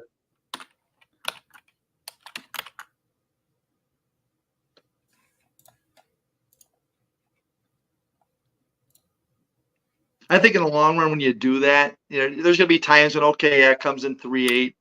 But if you play that consistently, you're always betting against yourself. Yeah, exactly. And I think in the long run, it's not going to help the ROI. Yeah, and I was looking because I was a little concerned because, like, if it comes 2-8 and it was going to pay significantly more, then I would be a little bit, I don't know, maybe we should include it so that we could get 2-8. But the 2-8 only pays $1 more than 8-2.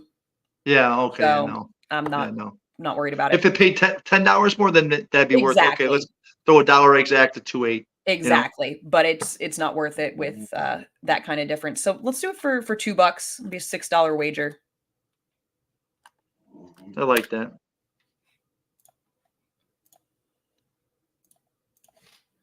Bring us down to 67.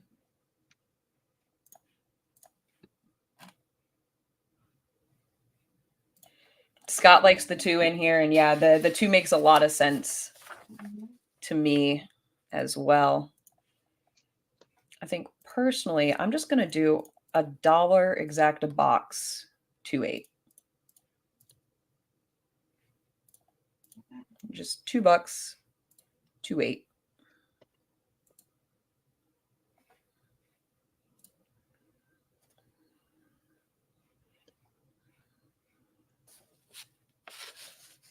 Yeah, with the 8 on top, our worst probable right now is 8-1, and that's if it comes 8-3.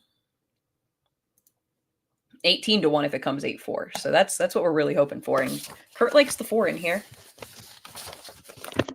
The only other bet that we could do, or the option is do tries. If you did a 20-cent key try 8 with the 2-3-4, it's $3.60. And this way, the 8 could be first, second, or third, and you get a 2-3-4, in there as well. That's not a bad play either here for the odds. Let's throw that in there too. Let's do both. Wow, the 8's up to 3-1. Jeez. Yeah, 3-1. It's great. Yes. What does that cost? $3.60, right? Key the 8 with the 2-3-4, the 2-3-4. That's yeah. That's a good one. I don't feel bad losing bets like that when you got a chance, because if it comes in 4-2-8, it's going to pay pretty decent. Yeah, that'll pay for losing the exacta. Yep. Marco thinks 3-1 is too short on the 8. I disagree, Marco. Whoa, 3-1 is really? very fair. I'm thinking about putting 10 to win on them at those odds. Just like his dam says, go get him, Tiger.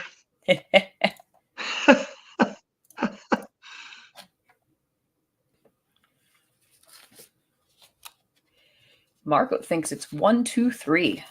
I mean, if you can get the 1 home, Marco, you will be Monday Night Lights Hall of Fame. Yes. I'll make a note of it somewhere. that Marco and Rebounder Hall of Fame. We should start a Hall of Fame. That's a trusty Rusty pick. Barry's got the 1 involved too.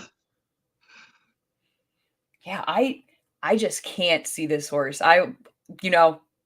More power to you if you prove me wrong, though. Like I said, 20-1. I won't talk you off any 20-1 shot. He could get 3rd or 4th, maybe, on a perfect trip. But Yes, the 8's been in 4th place the last 3 races, but that was at a higher level. And now he's getting back to the barn where he's been the best. And he's been getting beat by horses who are a lot better than anything that that he's facing in here. A lot of horses who are in form this meet, as Frank pointed out.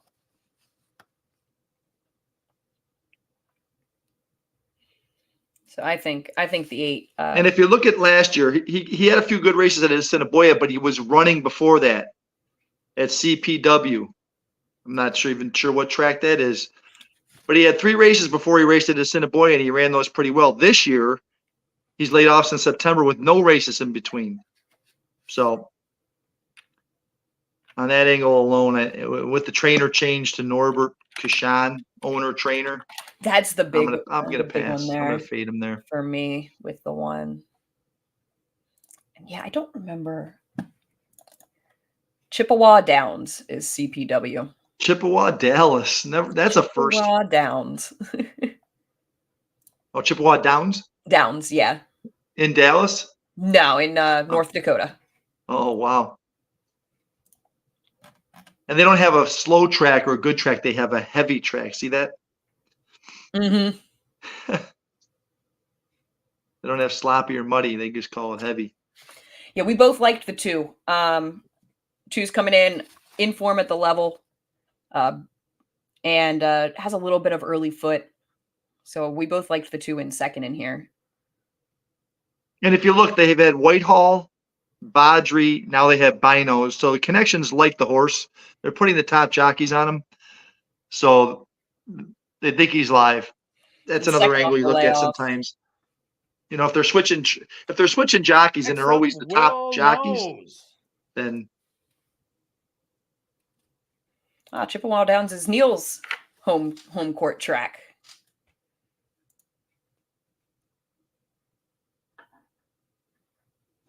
Hi, Colin. Thanks for Maz's turn. Popping in tonight.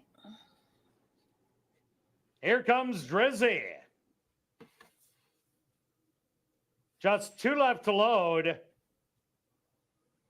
You used to race there in high school. That's fun.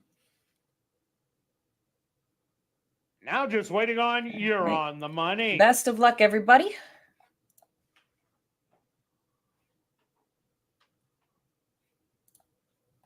The field is set. They're at the post.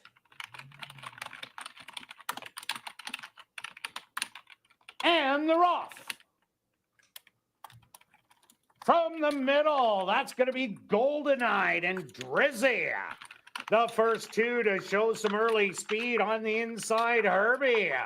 Also away well to the far outside. You're on the Money, wanted the lead and presses forward and now opens up by 2. Settled in behind the leaders, Goldenite and Rebounder. To the outside, the Boss Factor. Let's go with this 8. Well, back to Will Knows. About a dozen off the lead. 23-3, the opening pretty quarter. Quick. And You're on the Money. Securely in. He's been okay. He's been running those. Lengths. Goldeneye to the outside, trying to reel him in. Your 1 is coming up here. Oh no, that's the 2. Never mind. You're on the Money. Goldeneye. No, that is the 1. With a big. Come on, hold off this 3. Goldeneye now looks You're on the Money in the eye and says, "See you later." Good call by those of you who had the 1. Steve Paul. Goldeneye is going to win by 3. 3-8-1. 3-8-1. Third to Rebounder and so fourth that's to Drizzy. That's a goose egg for us. But hopefully those of you who liked that 1 horse had that try because. Yep, like I said, you could. That's a horse you could get for 3rd. Mm-hmm. But I thought there was better horses than that for 3rd. But yeah, at 41-1, you can't talk him off. Anybody off a 41-1 no, shot. Would never.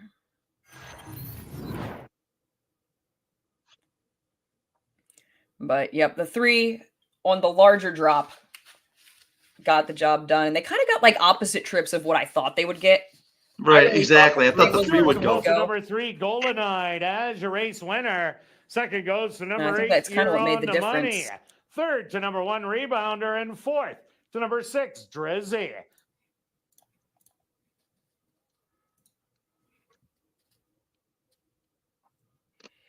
Even money over 8-5, so won't be too upset about not having that exacta. Yeah, Neil, I could have never had that horse, but multiple folks in the chat, Marco,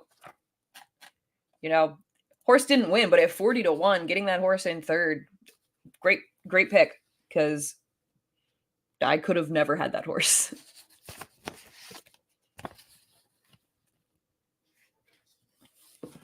Hi, Colin. How are you? Doubling down.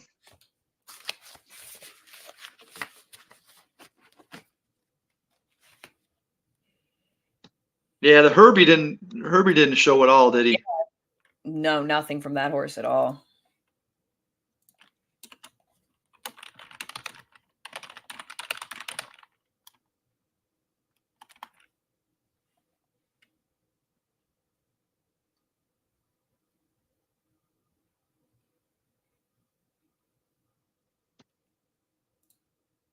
All right, moving on to the next one.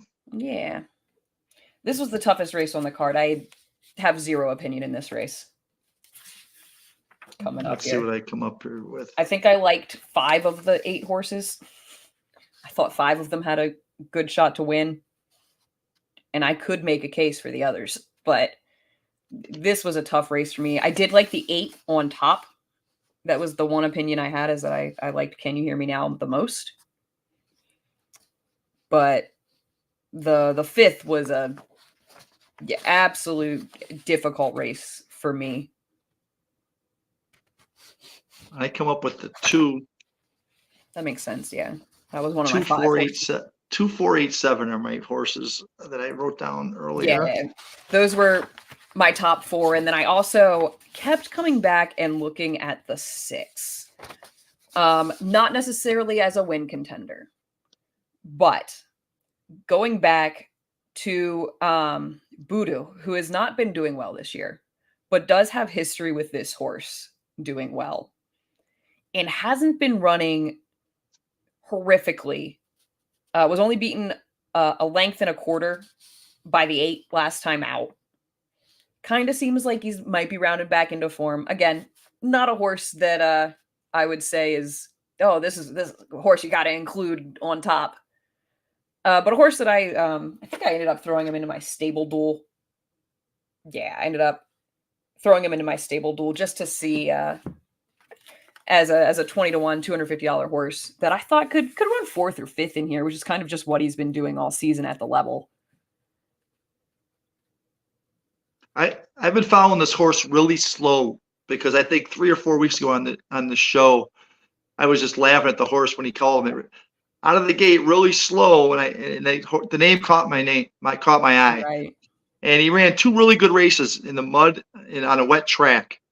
And the last race, I actually bet him at 17-1. He didn't run at all, but if you watch the replay, he had a horrible trip. He was bump break.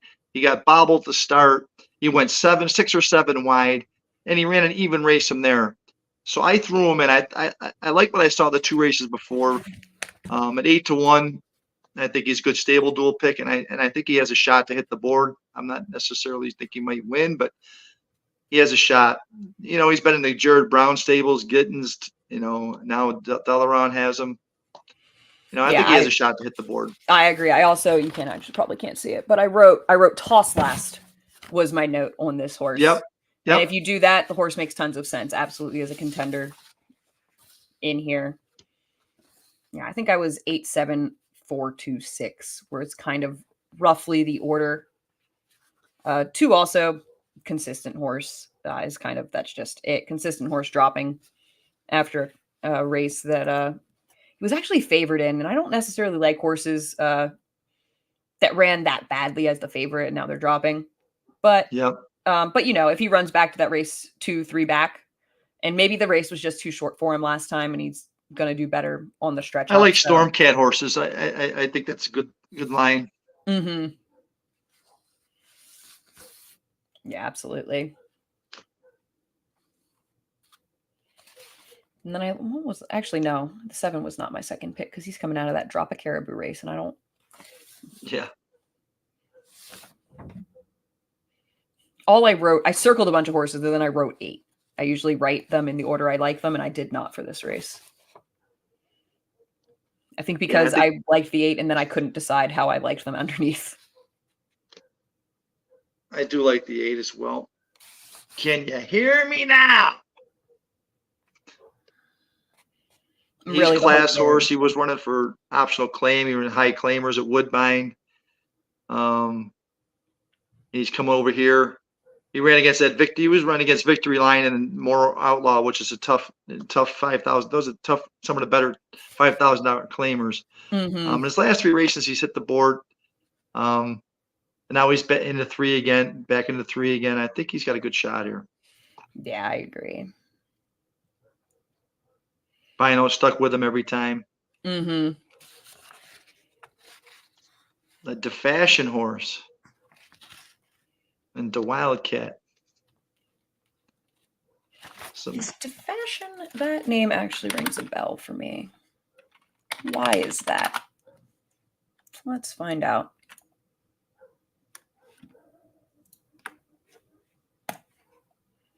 Have to a stakes winner. Strategic Dreams. Yeah. Oh, you know what it is? It's because I looked at this McKinsey filly earlier in the year. Okay. Horse sold for $600,000 at OBS April. He has a half sister by McKinsey. That's why Fashion rings a bell for me, is because that horse was on my short list for that sale.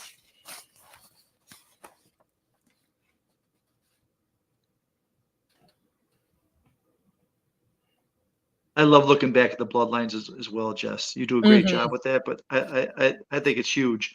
You know, if you look at the Olympics or if you look at the Super Bowl and you look at the top athletes, I'm a coach as well. I'm a football coach and a track coach, but especially in track, if their parents are fast, they're going to be fast. There's a lot to bloodlines. So if you spend a little time and you look at their bloodlines, and if I've been doing this for 40 years, so I know back to the Arctic and Northern Dancer and all those down way back then.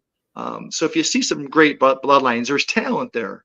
And some of these smaller tracks like Assiniboia and Finger Lakes and Will Rogers, if you're playing smaller tracks, sometimes you look down in their genetics, and if there's talent there, you got to give them a look.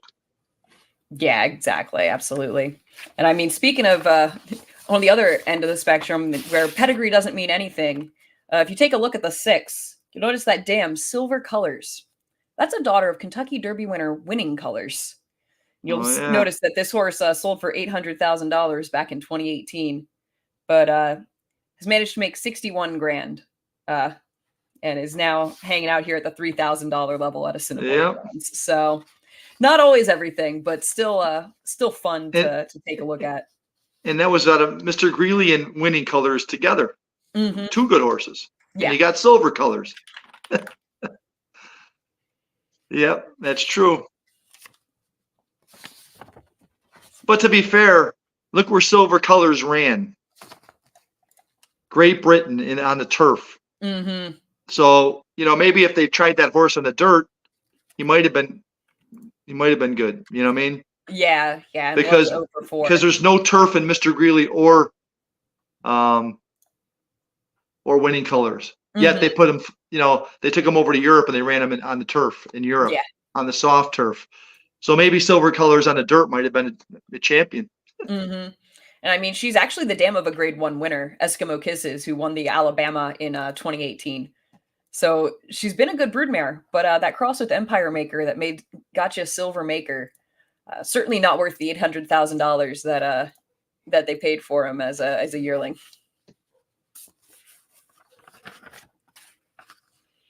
And it's always fun when you find horses like that here at Assiniboia. 800,000, and he's got 45 races and he made 61.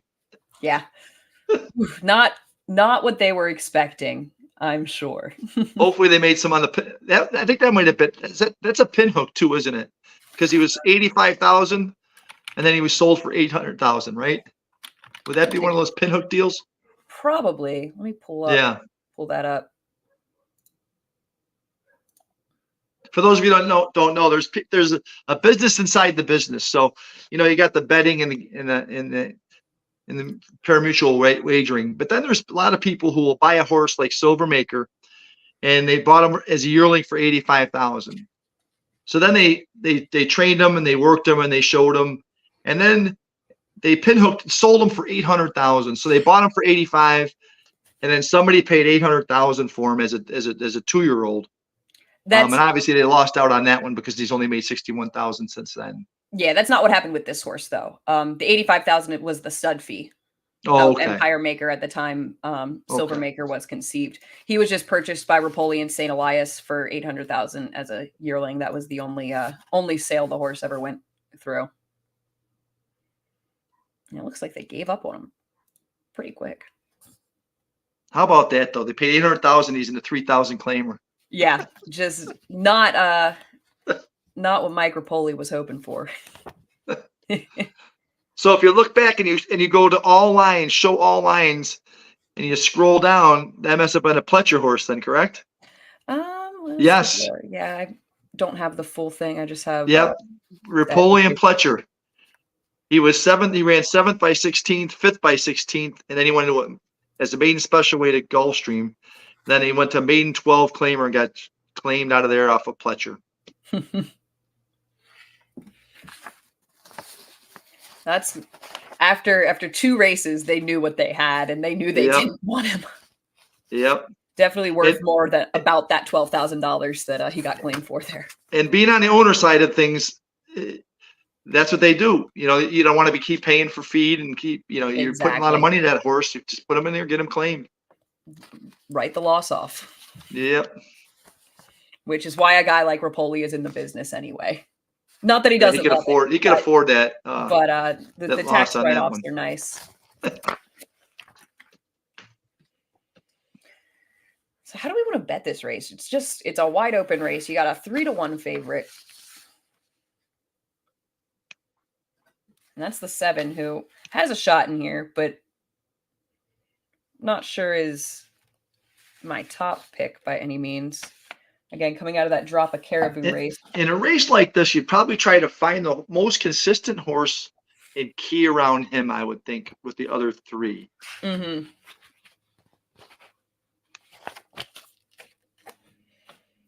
And who do we feel like? To me, it was the 2 and the 4.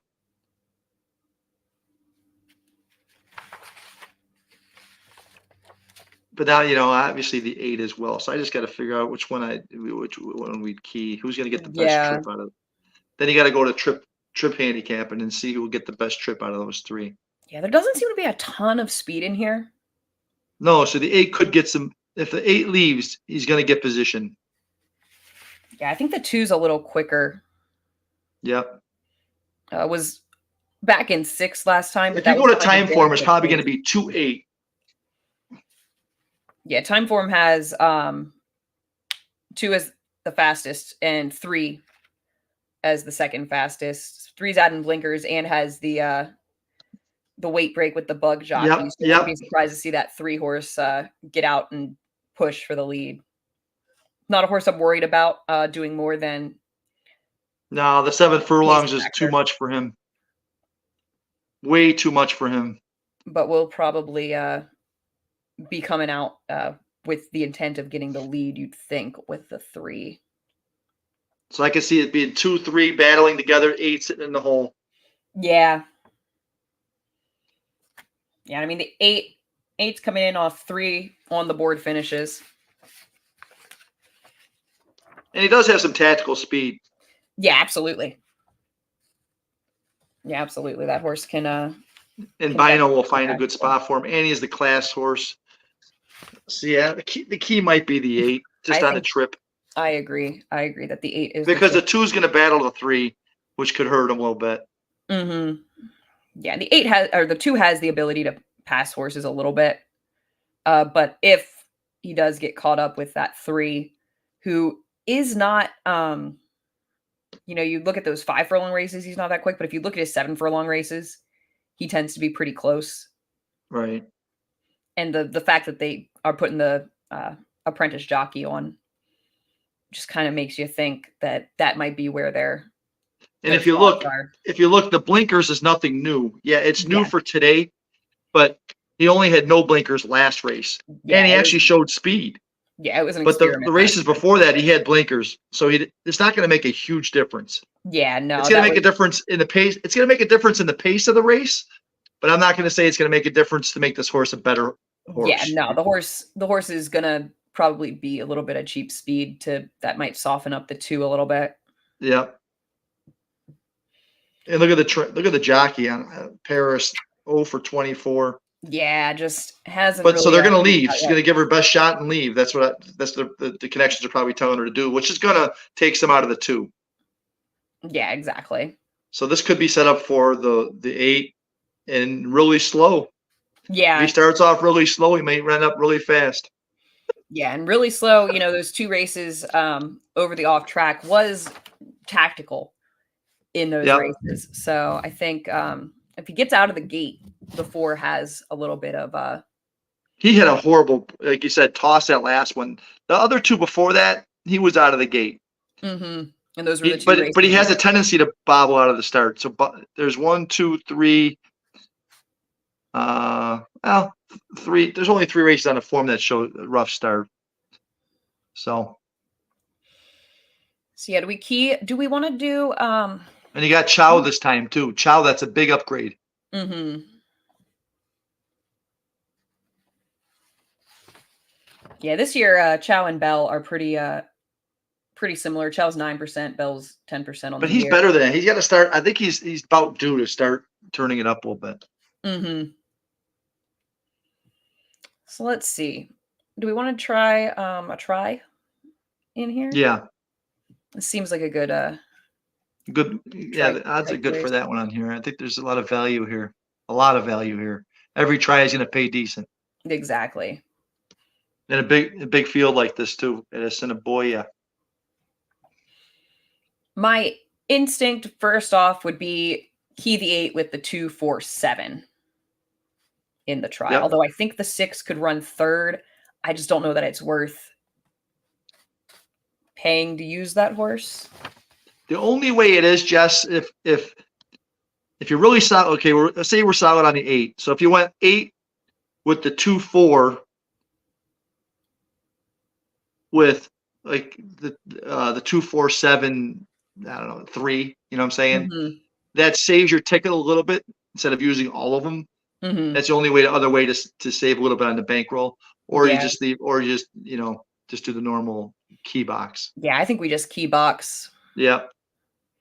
I think that's the way to go. Just don't overcomplicate it. Exactly. Again, back to fundamentals, right? Exactly. Just do the 360 again, you think?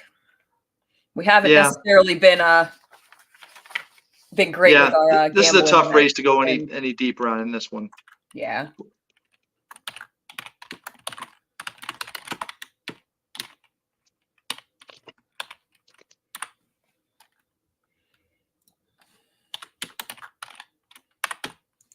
$3.60.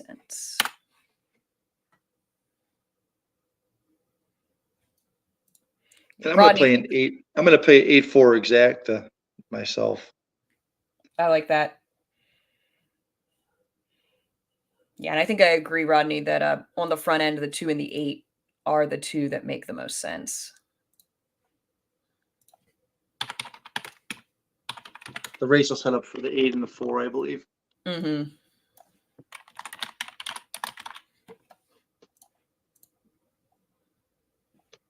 Yeah, Sean, it sure does look like a Woodbine tote board. 3-1 favorite.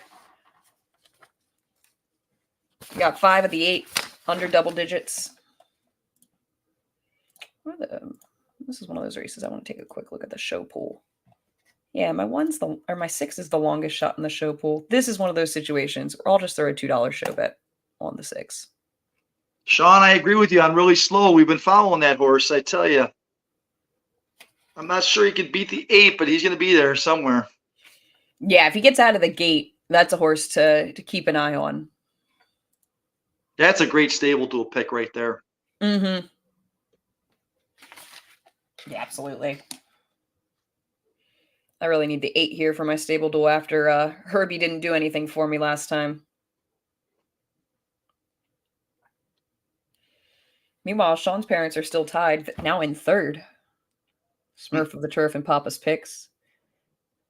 Keith's back to 6th. Woodville Road Stables, my dad in 7th. Let's see, who else do we got here? Ooh, we got a win, place, and show by Carolina Moon on the 1. On the 1, Camps Bay. This is a horse. Everybody's going with the rail. This is one of those horses I didn't even.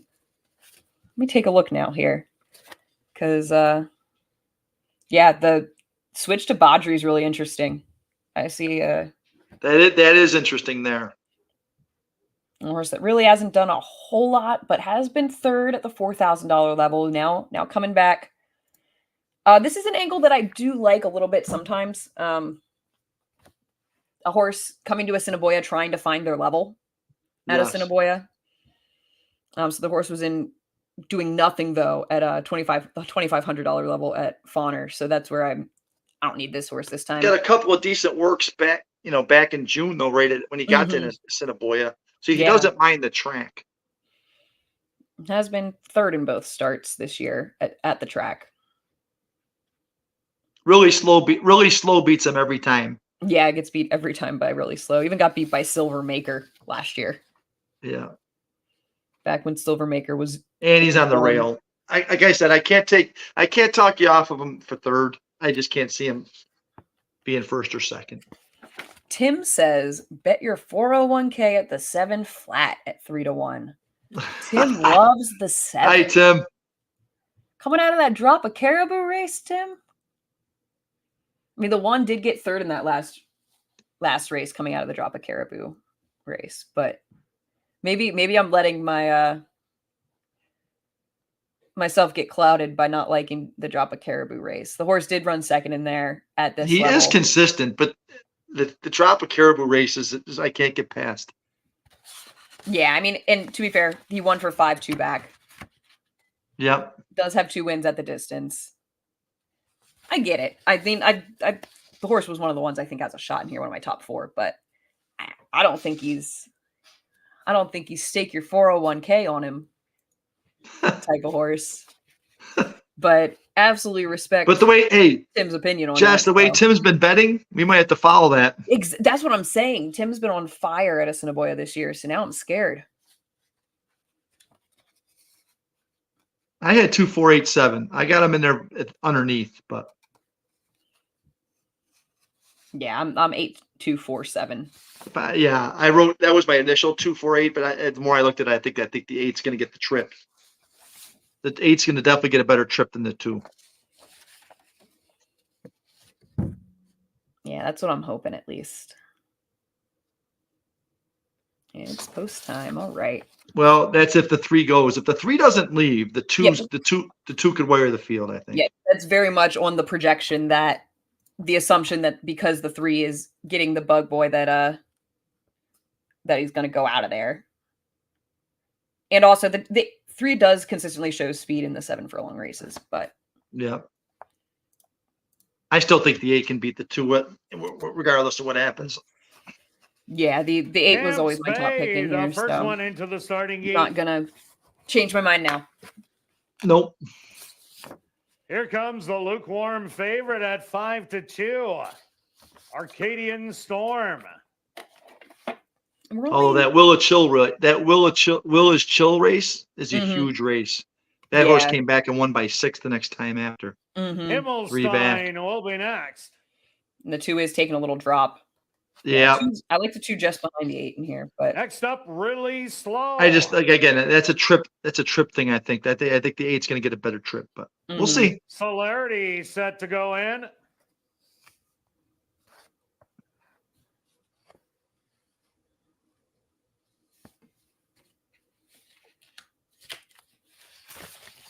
all right. Arcadian Storm beat everybody. Rebounder, the one from last year. Silvermaker will be next.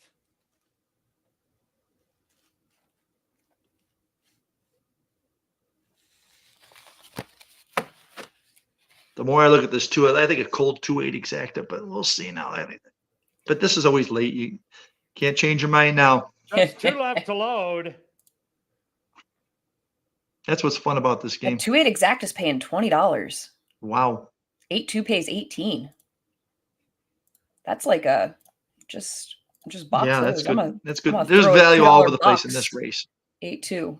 And if you cash here, you're going to make some money. Mm-hmm. Oh, something going on there with the 7. Rider What off. time was this race supposed to go off? Let's see. Only 15 minutes ago. 18 minutes ago. Oh, that's not horrible. It's not as bad as it has been. Nope. A It's quick because of equipment happy birthday, had the change birthday on number party. 7 Right. We were double on time. schedule to really do a good job, but that's all right. Happy birthday's probably cutting the cake right now. Yeah, got all these horses. Oh, trying to tighten the girth there, it looks like maybe on the 7. Mountain Mike. They're waiting for Tim to cash his 403B in. Right. Mountain Mike says the 2 is going to go wire to wire, 2 all in the exacta. Ooh. I could definitely If see the 2 gets going an wire easy to lead, wire. it'll be tough to beat. Yeah, 2 does look like the best of the speed.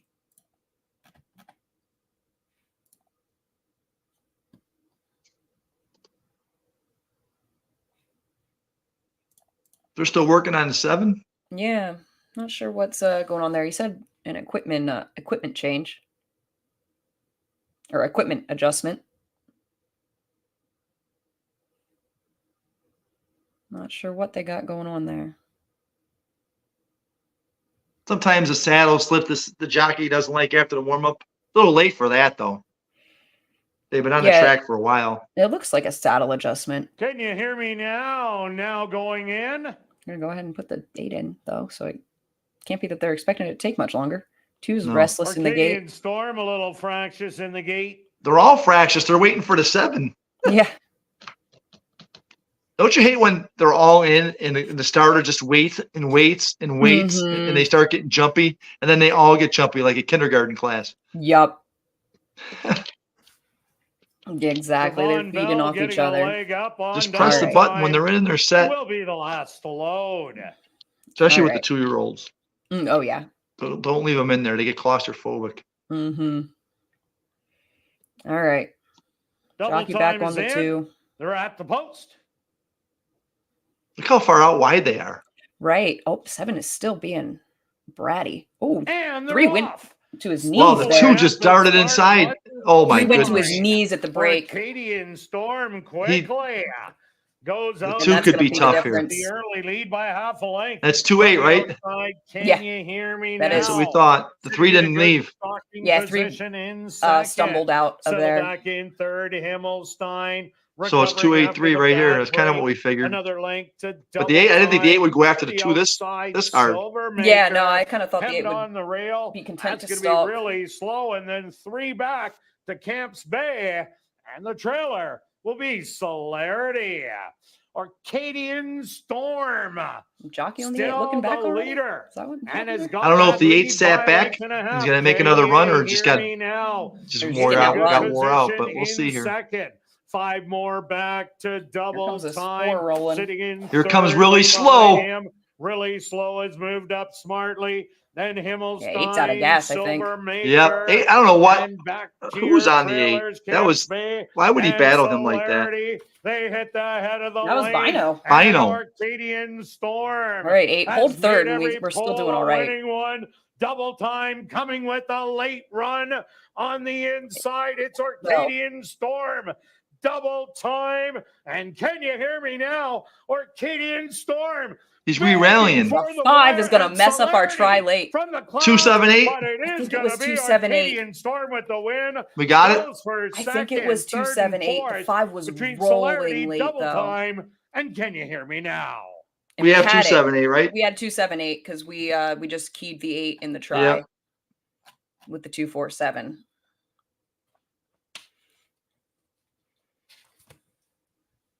The 4 flattened out. He was moving, but oof. That might pay. That could pay okay. I think that'll pay all right. If the 8 held for third, I think he did. I think he did, but it was very close. It got very close late.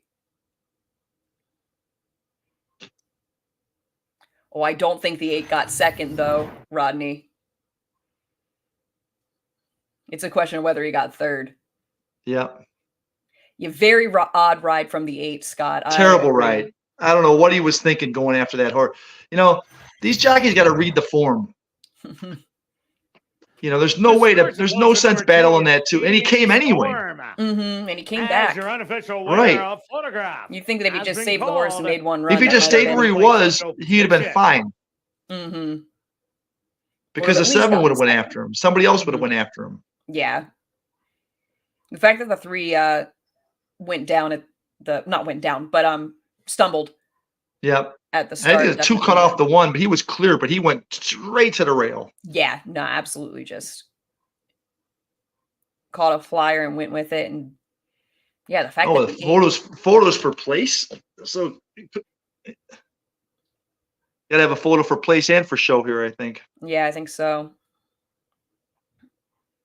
The 2, 3, 4 horses were all right there. Yeah, that was very close there.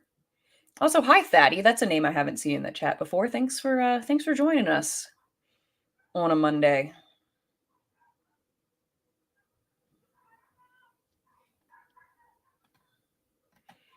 And Mountain Mike was correct that the 2 did end up going wire to wire. Yep. That could be decent because the 4 wasn't in there at 5-2. The 5 wasn't in there at 7-2. The unofficial winner of our VIP Fan of the Night race. That's number 2. Long photo. Yeah. Get me a little worried. Pretty sure it was 278. Yeah. Okay. Yes. All right. That'll pay all right, I think. There we go. I think that'll pay Let's all go. right. We'll take a look-see. That could pay pretty decent. There was 2 other horses that were cheaper than the 7. There were 2. There was a 7-2, a 5-2. Yeah, I think the 4 was 5-2 even. Let's take a look here. Really $14.80 for 20 cents. There we go. And that's what we bet it for. So, yeah. All right, working our way back up here. See, that's a case we did good. But if you got a little bit more bankroll and you bet that for $1, that's a good hit there. Yeah, exactly. You know what I'm saying? Mm-hmm. But I'm happy with that for tonight and for our bankroll. That's perfect. But there's money to be made, even though those were our 3, basically 2. We talked about those 3 all night long. So. Yeah, exactly. We liked 4 horses in here, and 3 of them ran 1, 2, 3. Yeah. The only thing, and I always look back, and one thing about handicapping, being a coach myself, so I'll handicap the races and I always write them down. And then at night or the next day, I'll look and see where I made a mistake or where I could have made more value. Yeah, absolutely. And the only thing is I had the 2 on top on my original handicapping. I had started overthinking 2 with the 4-8-7. So, that I had the 2 on top, but I went to the trip handicap and then I put the 8 on top of the 2 because I figured the 3 would go after him, but never did. So, yeah, Tim made money betting the 7-win place. Yeah, the place price on that horse, $630. Yeah, good bet, Not Tim. bad. Rick had that 6 times. Was that the try that you had, Rick? And yeah, Rodney, why? Why would you do that? Because the horse re-rallied, actually. I thought the 8 was done for, honestly. Yes, he re-rallied. But re-rallied really nicely and probably would have had enough, at the very least, would have gotten second, you would have to think, if he hadn't pushed him up there. That's a horrible ride. Like right here, just sit in that hole. He goes right after him. He's neck to neck with him. Yeah, just let your horse settle off him. You don't have to let him go entirely, but obviously he didn't know what he had underneath him. Because if you know what again, I don't know how much these jockeys, in the NYRA circuit in Kentucky, those guys study the form. I'm hoping these guys do, but sometimes you wonder because if you know your horse and you know the race, the 2's going to go. Just sit off of them. If you know you have horse underneath you, go get him. Mm-hmm. Yeah, here, I thought the 8 was going to be off the board for sure. Yeah, because he's using them. He's asking for something right now. Just completely out of gas. And I thought the 4 was going to roll up on him. Yeah, the 4 flattened out, which was a surprise. Mm-hmm. Yeah, Robert kept He didn't get 4th even. That's nice. The 4. Yeah, the 4 just completely backed up. I guess he is really slow. Ended up being appropriately named. Yeah. Okay, here comes the 8 again. Yeah. Just if he would have sat in that pocket, he would have went right. He might have won the race. Yeah, he might have. Oof, got lucky with that. Sean keyed the wrong horse. I know that feeling. Yeah. But yeah, the 2 won that race out of the gate.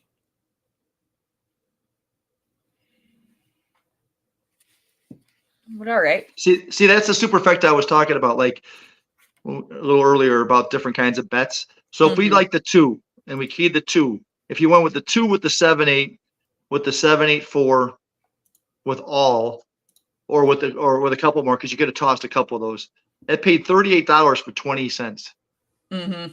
You know, it wouldn't have been that expensive a ticket because you key in the 2 with the 7-8, which we liked, with the 7-8-4. So that's 6. That's 6. That'd be like an $8 ticket for $38.50. Yeah. So that's one way. That's one angle to take on those. Mm-hmm.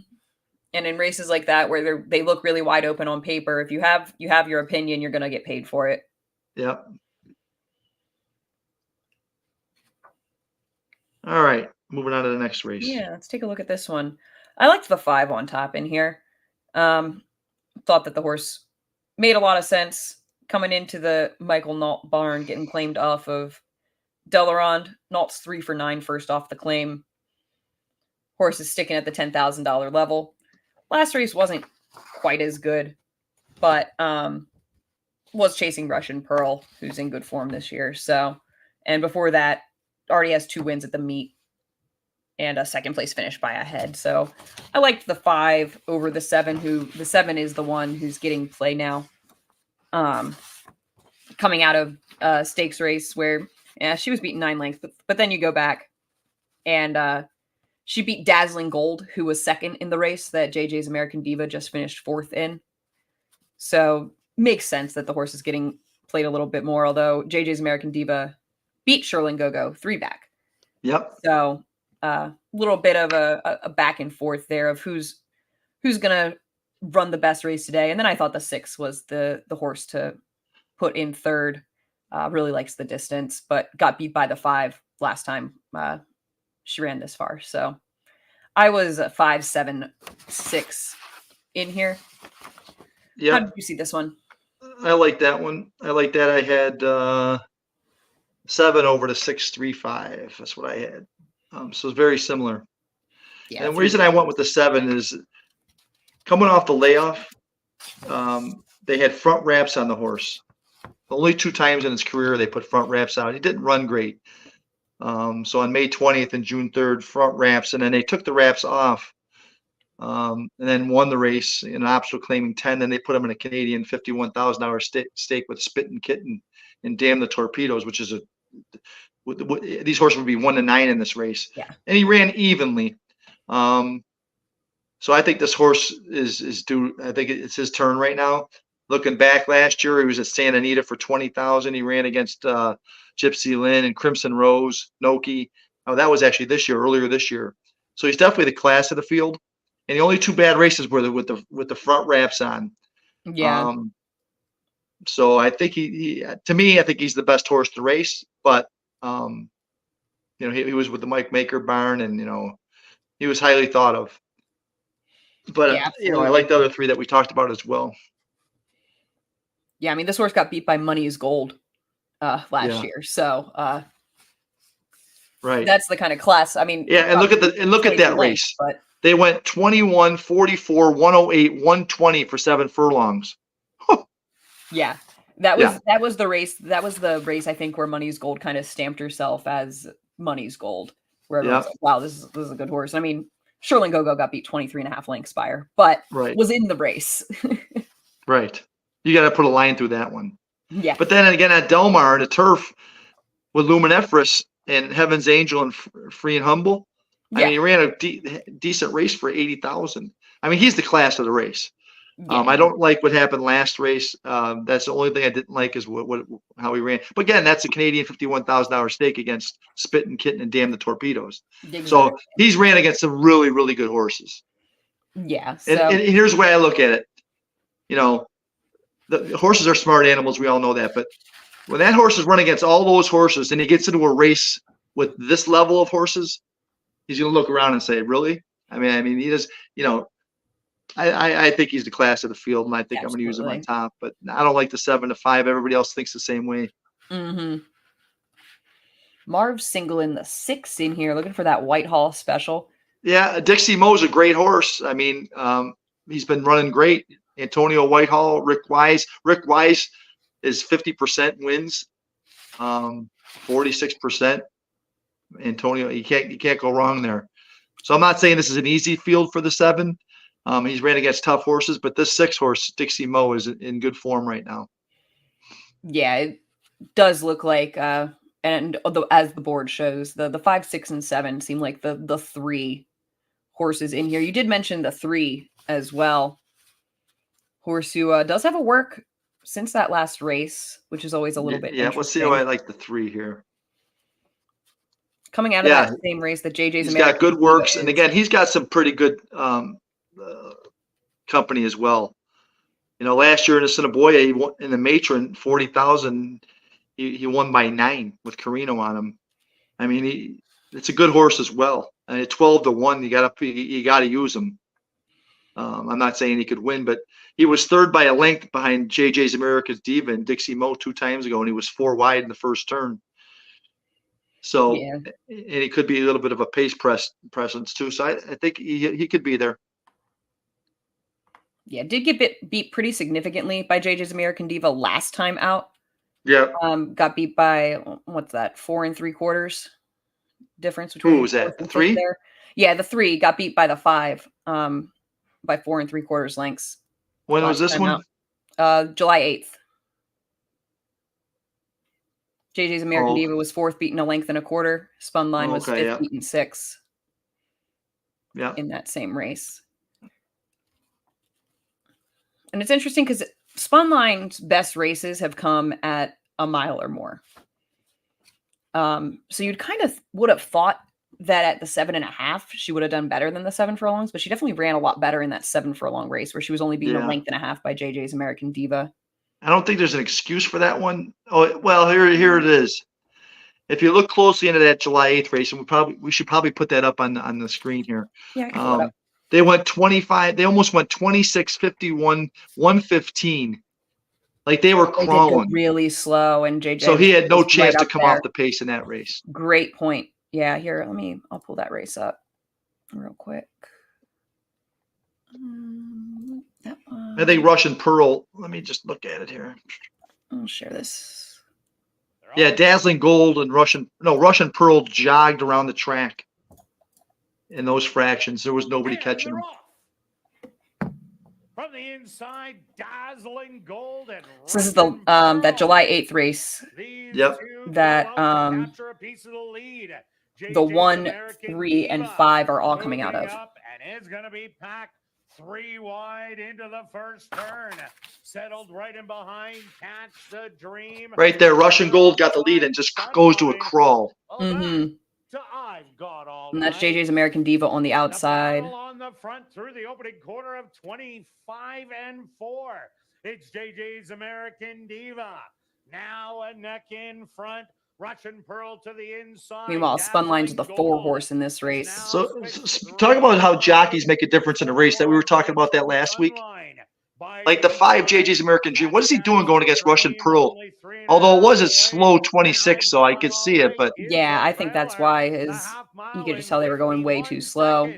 And Russian Pearl now pokes ahead in front. JJ's American Diva in an all-out drive. 3 wide, Dazzling Gold. I think Russian Pearl was just that much of the best, and for those fractions, he just crawled around, and there was nobody gaining ground here at the end. Russian Pearl through 3/4 and 15 and 4 to the far outside. Dazzling Gold catch the Dream, trying to thread the needle, but it's Dazzling Gold and Russian Pearl to the wire. these two, and so this is where, you know, Yeah. Spun line was a little bit further back, and then all the way back. That's I've got all night. The interesting part about that race is it was slow, but there was actually a battle, you know? Yeah, they were closely together. And then look at the gallop out here. So With it the looks six. like those three horses were just the three best horses in the race. And I think that's kind of the case, what happened there with that one. but I'll tell you what, that makes JJ's American Dream race look a little even better, I think. He only finished 4th by 1, and actually he came back on. So he was 2nd by a head, then he went 3rd by 2, and he only lost by a length. So he ran an even race. That improves him, I think, in this one. Yeah, I think she makes a lot of sense in here, and I like the claim on the 5. Yep. Trainer that's 3 for 9. First off the claim, 290 ROI. Yeah. Gets Baudry back on. Stevenson was on in that race. That's a good when call, Baudry's Jess. been on this horse. We have a first, a second by a head, and a first. Two of Yep, those and great at the buyers. $10,000 level. There's 3 best buyers too. Exactly. Two best buyers. Yeah, 2 of the 3 best buyers. But yeah, so to me, the 5 was my top pick in here for that reason. The 7 absolutely makes a ton of sense. Having been beaten that horse Dazzling Gold, who was 2nd in that race, is the horse that Sherlin Go-Go beat 2 back. So I think those are the top 2. The 6 is the other horse that makes some sense, just like the board sees it, really. And really, yeah, the 3 wasn't that far off the pace. Yeah, I just don't like that race. The rest of the races are okay. I just didn't like that one. Yeah, but if you toss that race and you toss the stakes race for the 3, has 2 races that absolutely make sense. Chased the 5 and the 6 2 back, and was not beaten very much at all in that one. So, and has a quick work coming in, best of 11. 8 to 1, you could use them underneath. I'd put them definitely in the try. Definitely, and I think we kind of do the same thing that we did last time with this race. Key the 5 with the 3, 6, 7 in the try. I like that a lot. Now let's go to you could type that in. The way the race is going to set up, those according to time form, probably is the 2 is going to definitely go. Yeah, the 2 is the speed of the race. I don't think he's going to last. He won't last, but he's definitely the speed of the race. I'm seeing if anybody, and the 2 and the 1 are the 2 speed horses on the rail. Yeah, that was how I saw it. I think the 8 on the outside also. So I bet you Baudry doesn't go. He doesn't run them like Stevenson did. You know, I bet you he sits off that. Yeah, I think they're going to go quicker, so he won't be as close. So it's probably going to set up 2-1-5. Yeah, I think the 8 will be involved early as well. Probably not late, but 8's got a little bit of pace. Yeah, as well. He does. He ran good off the rail, by the way, back last year at Assiniboia, which nobody usually does. He was 3 times in a row off the rail. Oh no, my fault. I went one over. My fault. He was once off the rail and he ended up coming 2nd. Mm-hmm. With Abley, a lightweight. That makes a difference when these horses get going light. Mm-hmm. Do we want to just do it for 20 cents? What is it again? It's $3.60 for 20. 5 with the 3, 6, 7. Go for what's our bankroll at now? Oh, I haven't put the banner back up. I updated it, and we're at $74.60. Let's go for 50 cents. Alrighty. That's probably what? That's $2.50 $8 times 9 even. There you go. That's good. Get it 2.5 times. Exactly. For $9. I like it.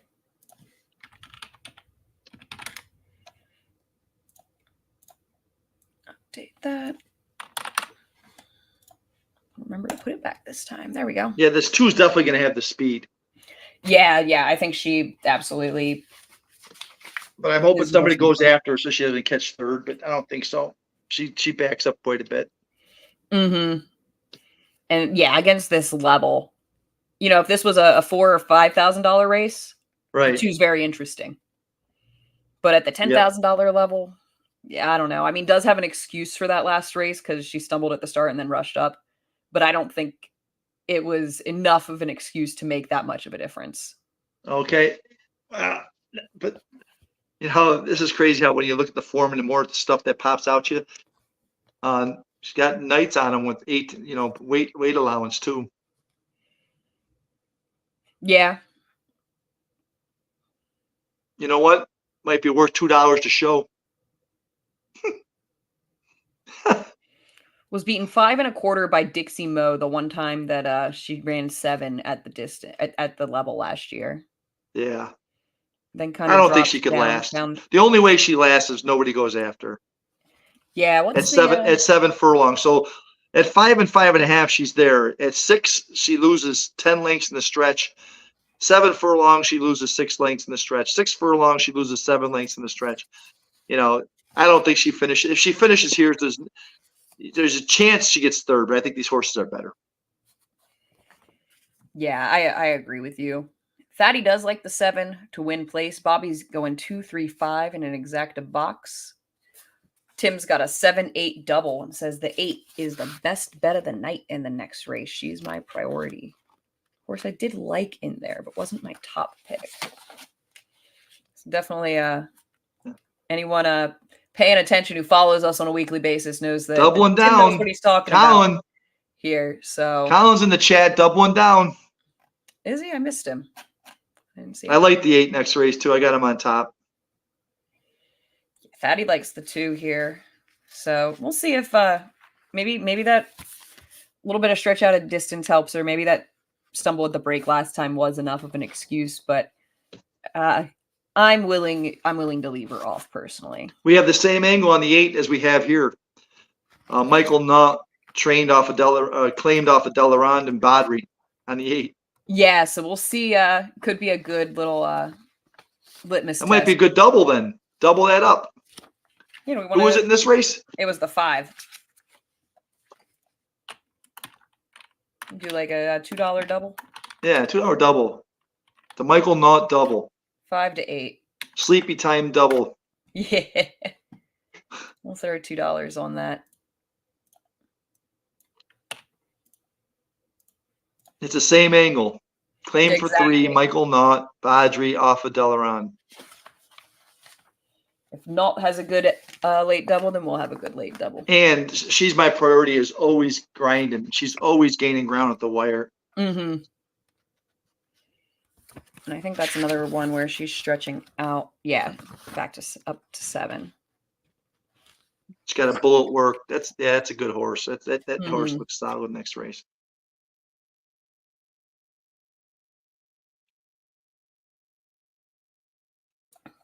I always use the war fronts though. Mm-hmm. 6 Racino. I don't know what else he looks like, but I got war front notes on him. Every time I see war front, I note it.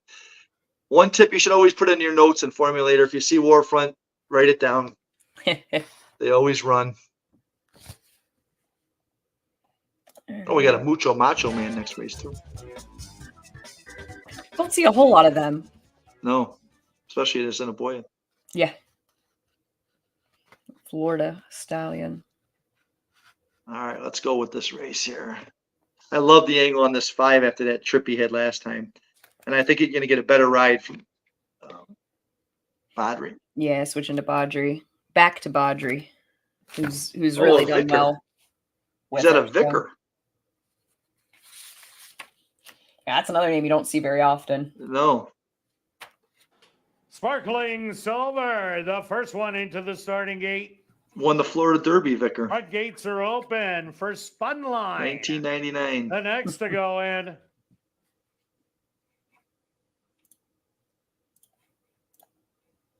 All right, good luck, everybody.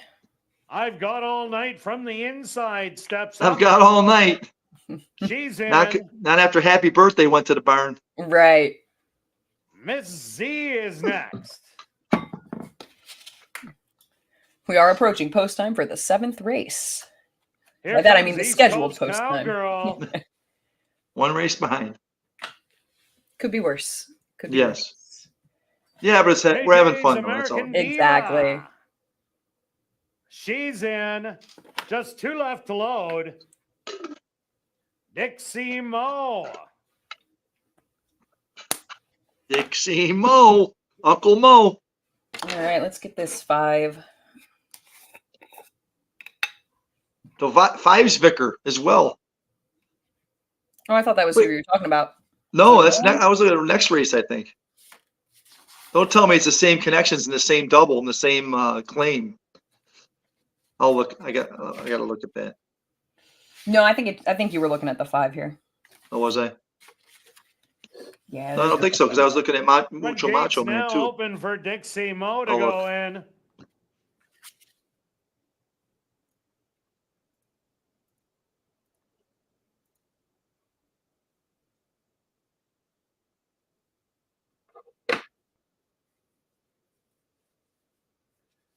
Great job by the gate crew.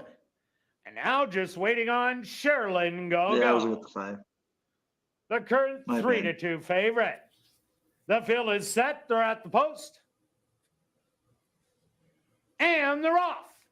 There goes the 2, as expected. From the inside, Miss Z shows Hungry. her good early 2 was speed. really reaching out for that In early between lead. horses, JJ's Oh, my American goodness gracious. Diva Wow. wants to be up close early. 8 wide. Assiniboia She's Downs. going to be getting right there down to the rail. To the outside, Dixie Mo and Sherilyn Go-Go, 3 and 4 wide. Then it's Spun Line sitting back. 5 ended up In at 5 behind to them, 1. another length sitting as a pair. I've got all night. And East Coast Cowgirl. They're I like the way the early 5 is trailers. running right now. 25 and 1 the opening quarter. Now a trio on the front end as Miss Z, JJ's American Diva, But I and don't know why he went Sherilyn that early. Go-Go. They're going to battle it out with 3/8 of a mile to go. Dixie Mo sitting She in a still got perfect horse. spot through a half in 49 and 1. Spun line we hugging go. the rail. This is what we and wanted to trying see. to make a move. Yep. Sherilyn Go-Go. Yep. As long as the Open 'em 2 up now. fades, They We're, hit the we're head looking of the pretty lane, good. and it's Sherilyn Go-Go. Open them up. To the outside. Now opening up by a length. This 6 Go get 'em, 5. Back JJ's The American six- Yeah, JJ's. Diva. These 2 16th of a mile to go. That's gonna be Sherilyn. Sherilyn's Go-Go. Who's third? JJ's That's the 6. American We're gonna get it. Diva. But it's Sherilyn Go-Go getting the win. All right. JJ's American Diva in second. Third. Something No, he took a I- bad step there late. Yeah. He kind of took up on her. Yeah. All right, we didn't hit our double, but we did hit the try there. Yep. 5 to 1 on that 5. That's a gift. Yeah, that was wild price. And that's 7 to what 1 I on think. Dixie Mo. I'll take that. Yeah, I think that'll pay all right. Good pick. Let's go. Yeah, and we ended And up. I thought the 5 was going to beat him. Me too. The I 5 thought she battled was- back she was and then trying takes a hard. bad step right. Well, there might be an inquiry here. We might get this. I want to see the head on. I think might he have got been cut playing off. up. I do want to see the head on, but I think the 7 kept her lane. Let's see. We got it either way, right? Yeah, we got Yeah. it either way. Yeah. 5-7 would definitely be better though. Yes, it will be a lot better. And she definitely checked. So I want to see the Yeah. head on. Yeah, curious to see what happened there. I think she got checked. There's no because she actually checked hard. Yeah, see what Tim's got a $20 double the next pick and the try. Let's go, Tim. Yeah, see if we get that get a look at the head on there. I'm not sure what happened. If the 5 just took a funny step. It looked, from the pan view like the 7 kept her lane, but I'd be curious to see if The way that, but the second time I watched it, it looked like the 7 came in. there it is. We have a rider's objection Yep.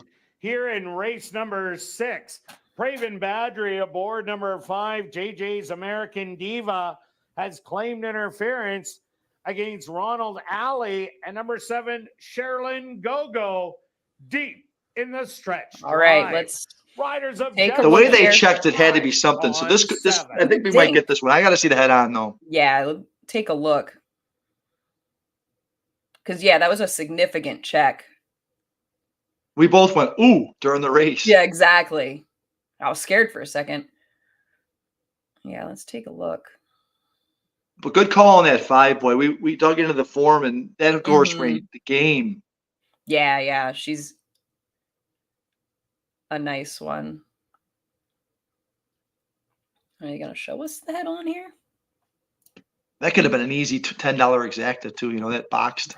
Right. I mean, that just and that's where the handicapping's the easy part. Yes. These last few races, we were a little slow to start the night. The last 3 races, we were actually, how many races? 4 out of 6 races, we were dead on. Now entering the winner's enclosure. It's just been a matter of not winner here in race number 6. Right. Optimally. Not even like betting it poorly, but not betting it optimally. Sherilyn Go-Go is a bay filly, 4 years old, by Buckero.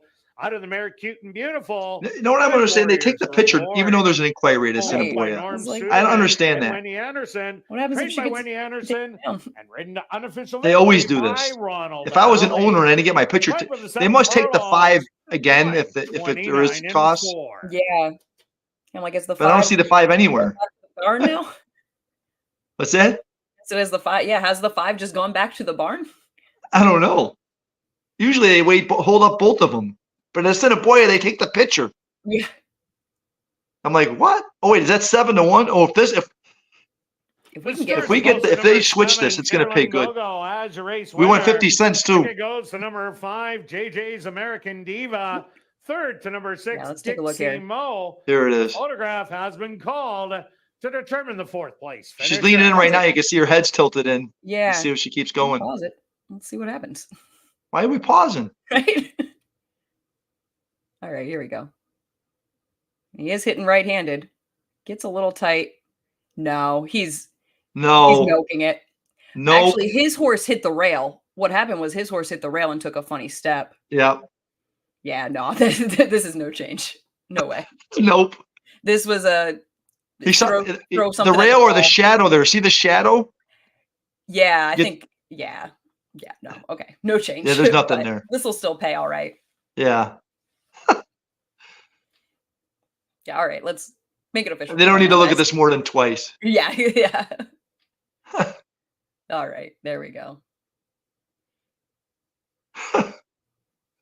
Yeah, that was some acting there, I think. That's an interesting claim of foul. Results of the photo show number 4, East Coast Cowgirl, finished in 4th. 5th goes to number 8, Sparkling Silver. Look at that super. Whoa. And I wrote notes on there. Maybe didn't like the wet track. So I could have used them 4th. I couldn't use them any higher than that, but that's another class drop down, guys.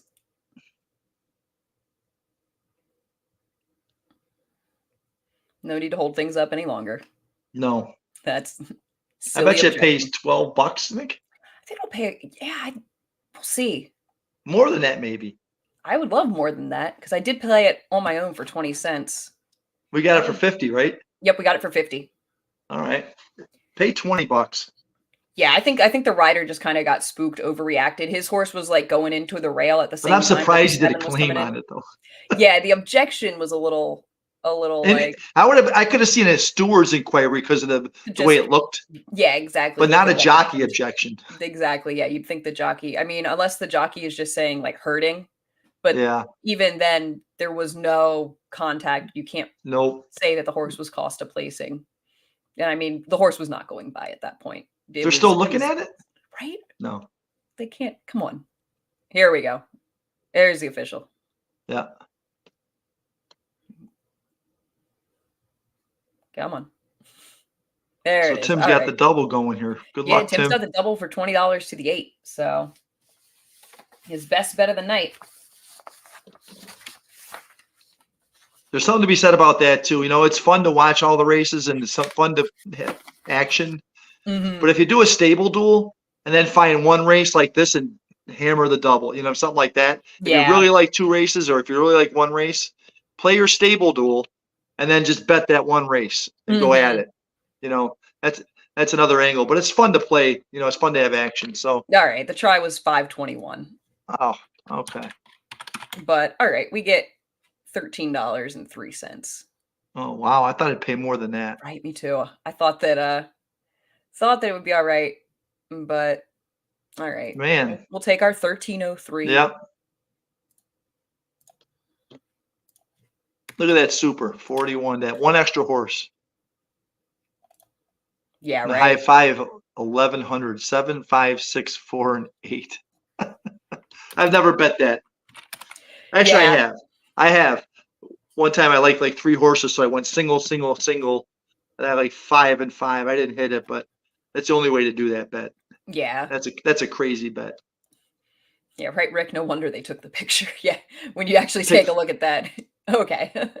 Yeah. On the track, they were like, nah, take the picture, get your horse back to the barn. It's fine.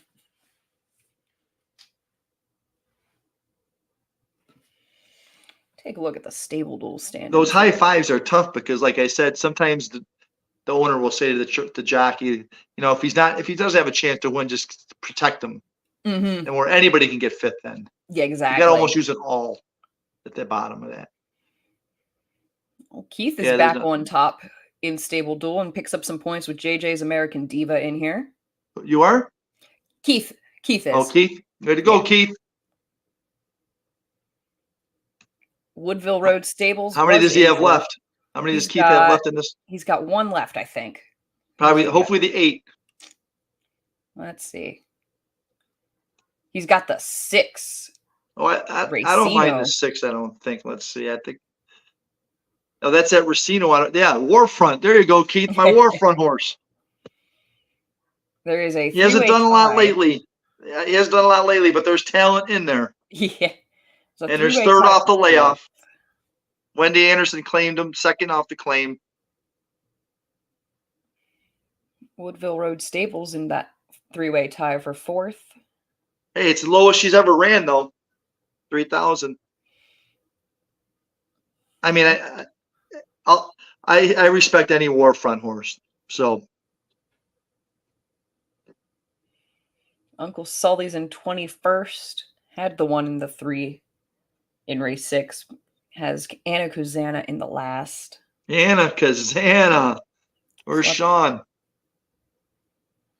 So we'll have to see how things shake out. I don't expect to be anywhere. I'm in 76th. I did have the 7 in this race, but I don't think I can make up enough. The 7's he's a class horse here. Dropping down, going in lightweight. Yeah, in this upcoming race, I like 5, 2, 8. I like the 5 on the little bit of a drop. Yep. Horse has speed in a race that doesn't look like it's going to be too fast early. No. Mistress and Anna Kazana probably also have a little bit of pace. The 8 on the outside does have tactical speed. And does make a ton of sense in here. Again, that's the Michael Nault off the claim from that was same as the 5 last one, right? Yep. And so that was our double. Yeah. So that horse showed that angle works pretty well. Finished like a banshee last race. I really like. I think Tim is right here. I think this 8 horse it's a time right here. Mm-hmm. This is the way to go. And it's probably going to be claimed too because he's ran 2 great races and he kept them in for 3. Mm-hmm.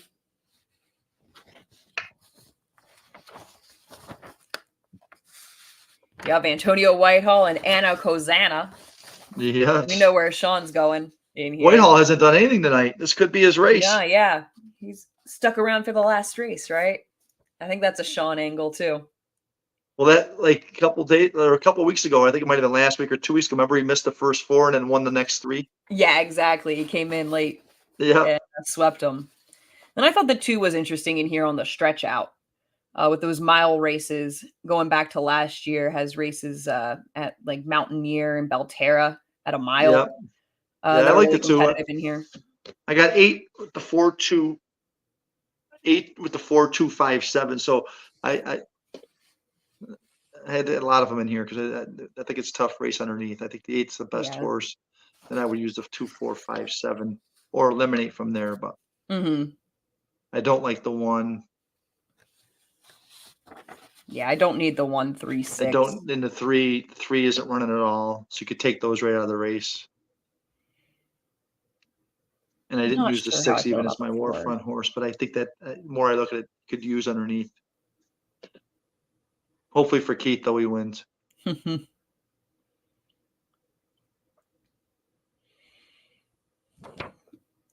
Anna Kazana on the drop here. Seems like she might be a little better at a mile than at 7. But this is the lowest that she's ever been at. Anna Kazana? Yeah. Just hasn't really shown up. We're going 7 furlongs, right? Yep, 7. Yeah, I'm not sure about the step. Well, she ran miles last year. Maybe she likes the distance because last year she was running good at this distance. But the first 3 races this year were all sprints. Ran 7 furlongs last time and didn't do much. But she's dropping. Yeah, the drop makes sense. Yeah. I'm just not sure. There are just others I prefer, I think is kind of the way I feel about the 4 in here. She could be around there, but I don't know if she'll win it. Yeah. I'm trying to decide who the 7 chased JJ's American Diva in her first race on the year. Oh, yeah. Gets out to 7 furlongs. She's never been 7 furlongs on the dirt, but was very good at Turf Paradise going 7.5 on the turf. So, but she's always closing. She's always got more at the end, except for last race. And again, that was against that was another speed favoring 23:47 crawling around. It was a speed favor, and the S in my formulator says that was a speed favoring race there. So there wasn't many people coming from behind, so you could put a line through that one, I would think. Yeah. And then it's taken a little bit of a drop down also from 5 to 3. Yeah, I'm definitely fine with making the 8 our key. Yeah. That makes plenty of sense to me. I think we have to use the 2 and the 5 with her.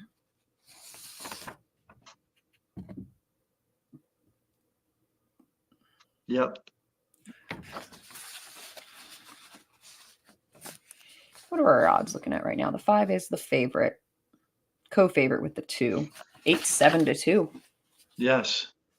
Maybe we just flat bet the horse. Right. It stays at 7 to 2. Yeah, keep an eye on the odds there, and that could be the move.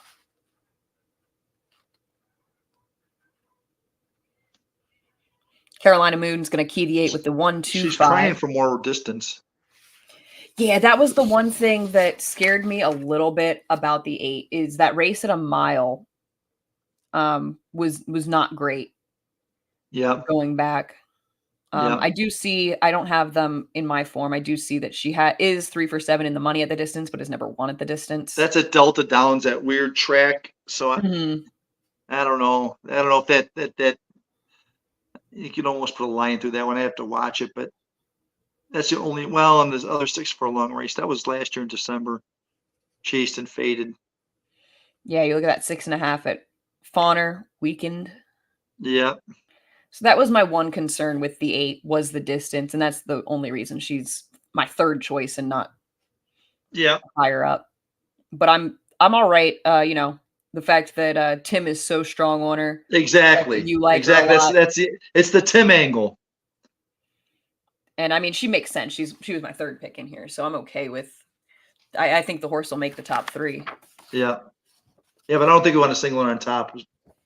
Yeah, I don't think I want to key her just on top. I think is a little bit risky. So 8 with the 2, 4. And the other 5. Ones I like were the 5 and the 7. The 5 is my top pick. We need the 5 in here. Okay, so 8 with the 2, 4, 5. Let me see the 7. The 7 is also interesting. I kind of prefer the 7 to the 4, I think. I have to think about it. 7's never gone 7 furlongs on the dirt, but like I said, has those Turf Paradise races on the turf. And but she's been backing up a little bit too. Yeah. 6. But we're looking for third. Front, so let me see the 4. We're between the 7 and the 4. 4. Anna Kazana. She's 1 in a mile. I think we got to go with this 4. That's fair. Yeah, that works. She's got that second place finish at the distance. Yep. Got to use the Sean angle. Just the fact that it's Anna Kazana. Hey, Dennis. The trusty? Yep. Checking in. Hey, Dennis. Who do you like, Dennis? Condolences for your loss.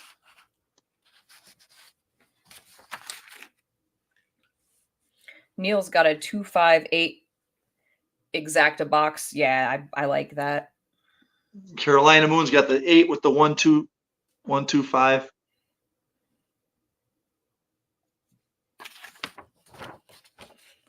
Yeah, the one's been chasing some of the other ones in here. Hasn't really been competitive against them yet, though. Sean says, I've said this before. Whitehall is only focusing on winning the long distance races, not using him in sprints. That's true, yeah. Whitehall does seem to do better in these longer races. Anna Kazana. And that's who we got doing that. So that's a good stable duel horse. 10-1 down to 3-1. Mm-hmm. Yeah, she ran with Just for Charlotte, My Belle, Double Barrel Delight, Diane's Wish. She's been in some tough races. Yeah, definitely getting some class relief here for sure. Just a Pose who ran today. Russian Pearl, Mechanic Susie. Yeah, her form's dirtied up a little bit. I think she's definitely you got to put her in there. Mm-hmm. That works for me.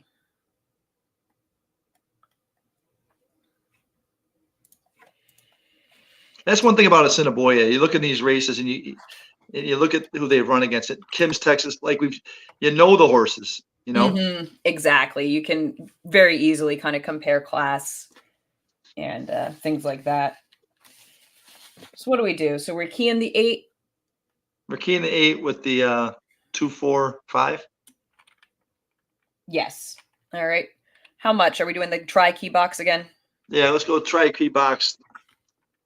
Let's say 50 cents again. 50 cents again. It's got to pay better this time. Right. With the 2, unless the horse hits the rail and claims foul. Right. And I already did the math. I'll just scroll up. $9. Sean, Antonio, and Anna. Need I say more? Right. Mitchell's got the 4 and the 4 and the 7 in stable duel. Marco's going. Marco likes the 2, 3, 6. Win wagers on the 3 and the 6. All right. The 3, some of that Penn National form could make the 3 a little interesting. Yeah, the Penn National horses have been doing okay, actually. Hasn't done much of anything in 2 races at Assiniboia Downs, but again, that's a horse trying to find her level. She has 1 race at the distance and actually ran a 64 buyer. I don't know when that was. This is a 9-year-old. But a 64 buyer wins this race. Yeah, 64 buyer. She ran a 69 buyer. She had a 69 buyer weight, at Hawthorne in 2021. Going 7 furlongs? I was talking about her 7 furlong race. Oh, okay. Was a 64, which, I think she's just probably not as good. I don't have on my form. It doesn't go back that far to show when that was, but I'm assuming as a 9-year-old that was an older race, but that was her only start. Well, that was on the synthetic. Oh, was it? Yep. Okay. And she does look like she's a better horse on synthetic than dirt. Yes, she definitely is. So that doesn't, never mind that. She ran solid back at Arlington on a synthetic. She was in good form in 2021. Only ran 3 times in 22.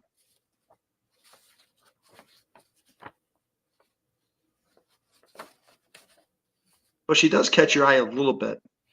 Yeah, there's races to go back to if she can. I just don't think I don't think she's right now though. Yeah, I think at 9 years old, I think she's kind of past her prime here.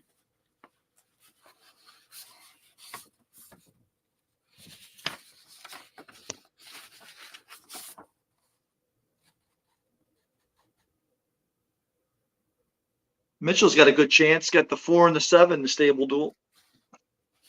All right, yeah. Yeah, both horses that make a little bit of sense. The two we were between for our trifecta, so I'm sure that the 7 will be the one to get the job done now. But yeah, exactly. Oh, that win in the last did bring me up to 42nd. Keith is still leading. There you go. Try to get the top 20. Right. Who do you have here? I've got the 5. Okay.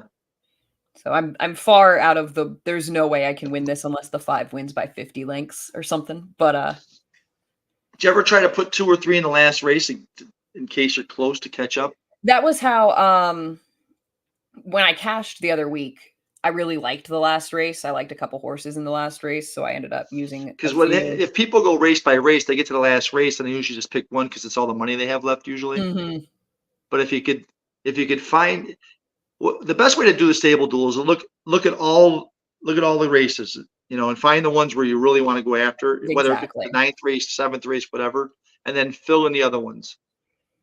Yeah, that's always how I approach stable duel. Is I pick a few horses that I key on the night, whether those are favorites that I think have this is the horse that's going to win and win by daylight. This is a horse at 10, 15, 20 to 1 on the morning line I think I'm going to use. I go through, I do that, then I see where I'm at and kind of play from there. So or if there's a small field and there's like a $250 horse and a 5-horse field, just throw it in there to exactly to cash to make it a couple points. Yeah, like the night that I cashed, I actually liked 2 horses in the last race quite a bit at 15 to 1, and then a horse at 3 to 1. And I liked 2 15 to 1 shots in the last race that day. So I liked a 3 to 1 shot. So I used all 3 of them in the last. One of them actually scratched at the gate, but I still managed to finish 3rd even with that horse. Oh yeah, I remember that night. We were on that night, right? Yeah. Here comes field letters. Yeah, that was a good night for me. I had She walks right 4 in. winners. Yeah, I had 4 winners that night. Nice. So, and then went into the last race Kazana already in a cashing position with 3 horses, and the one scratched, but it worked out. One time I thought about using all my A stable duel picks set that I to think go are in. locks and just put $5 to win on all those. Yeah. And see how I do, That is a possible strategy, definitely. Just 2 left to load. Because you're thinking about it differently when you're doing stable duel than you are when you're betting. Absolutely. I think stable duel really kind of caters to my handicapping style better than yes, me too. I think we actually have the same style with that. Mm-hmm. Yeah, I mean, basically we've agreed all night on the horses. Yeah, every race. Yeah, it's just been a matter of. And we didn't even talk about it before. Mm-hmm. Little rambunctious in the gate. All right, good luck, settled. everybody. And They're off. they're off. Oh gosh, Jockey almost fell off the one. Man. Horse. From the outside, that secret Props to Paris for staying showing on. Speed. There goes that 5. Inside He by fought and held the rail. A-Train. And Kazana. A-Train. Back Wow, in went off at 3rd. 7 to 1. She's my Should have bet that priority. horse straight. On the outside in 4th. Ladies on the rail in 5th. We talked about the 7 doesn't usually last, so if the 5 could just hold them off. The 7 doesn't usually have much stretch run. 25 and 1 the opening quarter and 25. The 5 looks good here. Get this 5 home all the way. Really good here. By a half a length. Still pressuring Secret Mistress to the outside. She's my priority. If they go 49 or 50, the 5, I don't think they're catching the 5. We'll see. Yeah, selfishly, they could stop the race right now, and I would be very happy. Letters running really well. A gap of 5 lengths back to Scarlet's Flower. 49. Here we go. Here's our bet. And Well, this 5 is Racino. 49 and 1 the Let's half open up. mile. And Runaway A-Train. has a big advantage as they hit the Go head of the for it. lead. Oh, yeah. Keep going, Open Train. up. More. Open High up. Oh, yeah, they ain't ladies, catching him. And she's my priority. gone. We got this right, They're 5-8 running too? ads up Yep. there, and here comes Yeah, whichever way it Scarlet's comes, as long as they Flower, both but get there. Runaway A Oh, is that the Train one? is running away Oh, on the well, field. the rail is gonna a mess us up. 16th of a mile to Come go, on. and it's all I should have runaway bet A this horse. Train. I didn't realize. No, it was outside. 7 to Ooh, 1. do we have the She's outside my one? 3? priority, second 3, we did not best. have the Looks 3 like Scarlet's anywhere. Is that the Flower 3? for third, field letters for fourth. It was the and 1 for High third. Ladies ran fifth. Wow. That's twice that rail got us. We said that horse has no chance, remember? Right? Yeah. No. That's 2 races. That's 2 races at 34 to 1. And terrible start for that horse to come up. Yes. Like the fact that the jockey stayed on that horse at all, and then And that's an 0 for 24 jockey. Yeah. Oh man, I feel. There's the flat bet on the 5. We were looking at it, and we did, Yeah. Oh wait. flat bet on that 5. Never mind. I did bet the 5 flat. Cool. Personally, not You did not good. in the There you chat, go. But I did 7 to 1. I did throw 2 to win on the 5. That's a $16 horse I right like this there. horse a lot. So There's no way. We should have just put 20 to win on the 5. right.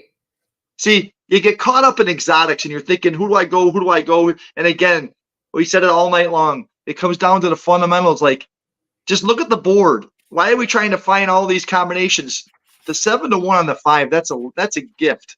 Yeah, absolutely a gift on that horse. If only that 2 could have held in there for third a little better. What happened to the 8? Nothing? We're in second. I think the 8 was second. Oh, okay, that's right. Yep. So really, we could have just boxed the 2, 5, 8 and an exacta, not tried to get cute with the try. Right. And with the 5 on top, it'll probably pay all right. To number 5, Runaway A Train. And yep, totally agree, Dennis. 70% betting, 20% handicapping, 10% luck. Dennis, that's one of the smartest things you've ever said. No, seriously, that's a good point right there, Dennis. Very good point. 6 furlongs, 116 and yeah, Carolina. Time for the 7 furlongs. You'd have had that try. You're feeling pretty good. I think that try will pay all right. Yes, it will pay good if it's the 1.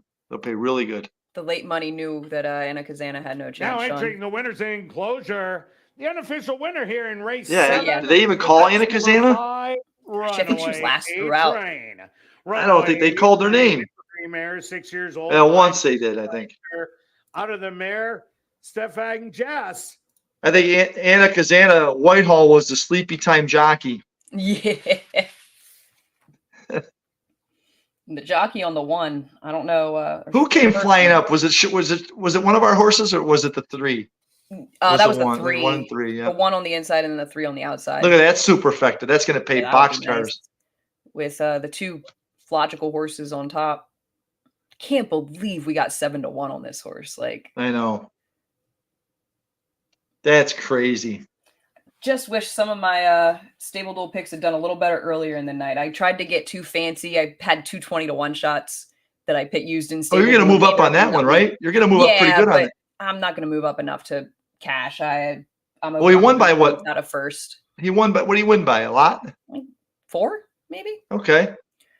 But I was over 100 points out of first, so yeah, I needed to be a top 20 though, top a lot. 15. If Herbie had run a little better, or like my 3, that first time starter that I talked myself into late. Good call on that 5 though, Jess. You sold me on her, and she was good. Thanks. Yeah, that was one of the horses that I started my stable duel with. That's the old Gorno claim too, Delaron and Machado. Mm-hmm. Boy, what a great ride though. There's a difference between a good ride and a bad ride. Mm-hmm. She went with the 7 because she knew the 7 would quit, and then she just opened up. Oh, look at that payout. Yeah, that try would $60 try. Oh, $20 exacta for $1. A gift. A gift. $575 20-cent super. But unfortunately, see, that's where you go like this: 5-8, all, or 5-8 with like a couple of bombs and all. That's how you hit those. Yeah. Because we love the 5 and the 8. Yeah, you go 5-8 with 5-8 with all or something like that. Yes. In a try. 5-8, 5-8, all. Or just 5 with 8 with all. I mean, we really like the 5 on top. Yeah, I think I would not have felt safe not having the 8 in the top position. Yeah. As much as I really Boy, those paid out good. What are the Ooh, that pick pick 4 paid $336. We would have had a deep ticket. I think we could have hit that though. We definitely could have had that. We would have had that. It would have been a little bit of a deeper ticket, but yeah, we with a bigger bankroll, that paid well. Would it pay $575? I mean, it was a fun night. Thanks for having me on, Jess. I enjoyed it. Thanks for coming on. Thanks everybody in the chat for hanging out with us. Make sure you drop a subscribe. Hit the subscribe button, smash the subscribe button, however you would like to press the subscribe button. And we'll see you guys Thursday night for the Cocktail Lounge. And until next time, thank you guys so much for watching. Bye.